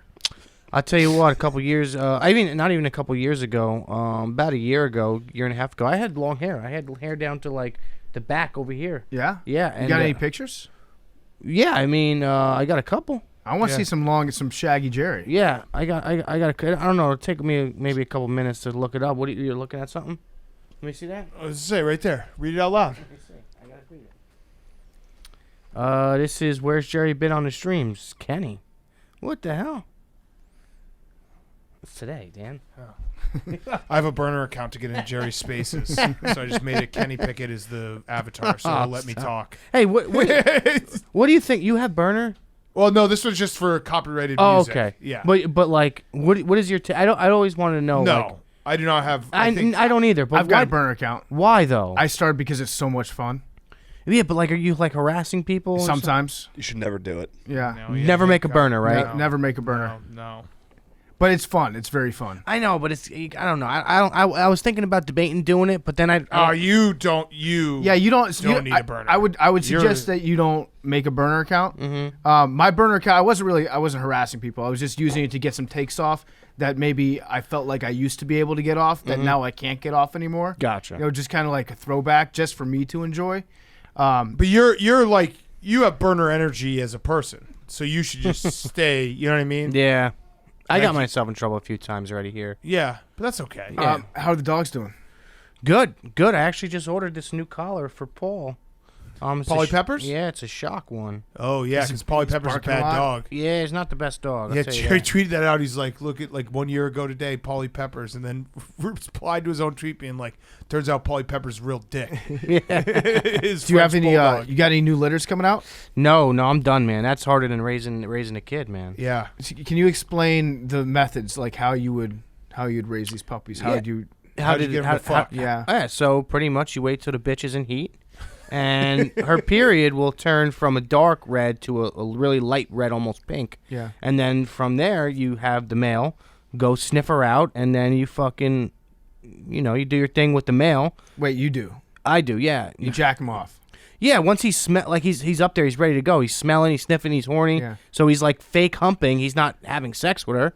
And then you're, doing your thing, and then pretty much You jerk off the dog? yeah, the male. Why don't you actually like put? Why does So you just the- let them fuck? So with the French bulldogs, it's really weird. It's really hard for them to naturally do it, for them to actually lock in place. They can do it, but like their legs are so short, it's so hard for them to actually lock. There's like a locking period that has to happen for it to work. So it's just easier just bust in a cup, take out like a long, like flexible syringe thing, and then stick it all. You have to stick it in the right way because Yeah, for Yeah, sure. no, it's crazy. There's two separate in the the Can butt I and the say- vagina. Can I Yeah. say it? Okay. Yeah. In the vajayjay, you have to hit the right spot, because if you go up, you're just putting it in the bladder. Yeah. Okay, down is the uterus. And Correct. Kendrick Perkins has like $1 million Yes. French bulldog breeding. He does Yes. the same thing. Yes. Yeah. Do you think Kendrick Perkins actually jacks off his bulldogs? Probably. I would say he would probably have somebody do it for him. Well, I would pay more money for a bulldog. That, Yeah, I would like a whose bulldog dad got jacked off by Yeah, Kendrick Perkins. by Yeah. JJ. That's a good point. Yeah. Yeah, that's actually not a bad idea. Yeah, we because, get a certified like this bulldog was made by Jersey Jerry masturbating a bulldog. That's what you should call your right hand, the vajayjay. Yeah. Exactly. All right, numbers. Guess. 91. Blake Griffin. Oh, there's no chance. No chance. So Jerry, if you want to get the number right, just guess any number but 91. How do you guys feel about Blake being 91? Well, there's no numbers available in Boston. Is that the year he was born? That's what I figured. Maybe. He's 2 years older than me? No, I feel like he's older. What number are you picking, Jerry? 8. 21. Oh, is that for Kenny Pickett? Yeah. No, he was born in '89. So yeah, I don't know. I just assumed that was the number. I think they're just like 26. there's no numbers available for 20. the Celtics. They're all retired. 69 for Billy. What was yours, PFT? 21. I'll go with 5 for our friend Blake Bortles. What was your number, Jerry? 8 for Kenny. Showered at his house. Oh, Hank. 63. Oh, way off. Did you guess that the other day? Nah. I feel like you did. Love you Pubic guys. lice are endangered because of habitat destruction. Love you guys.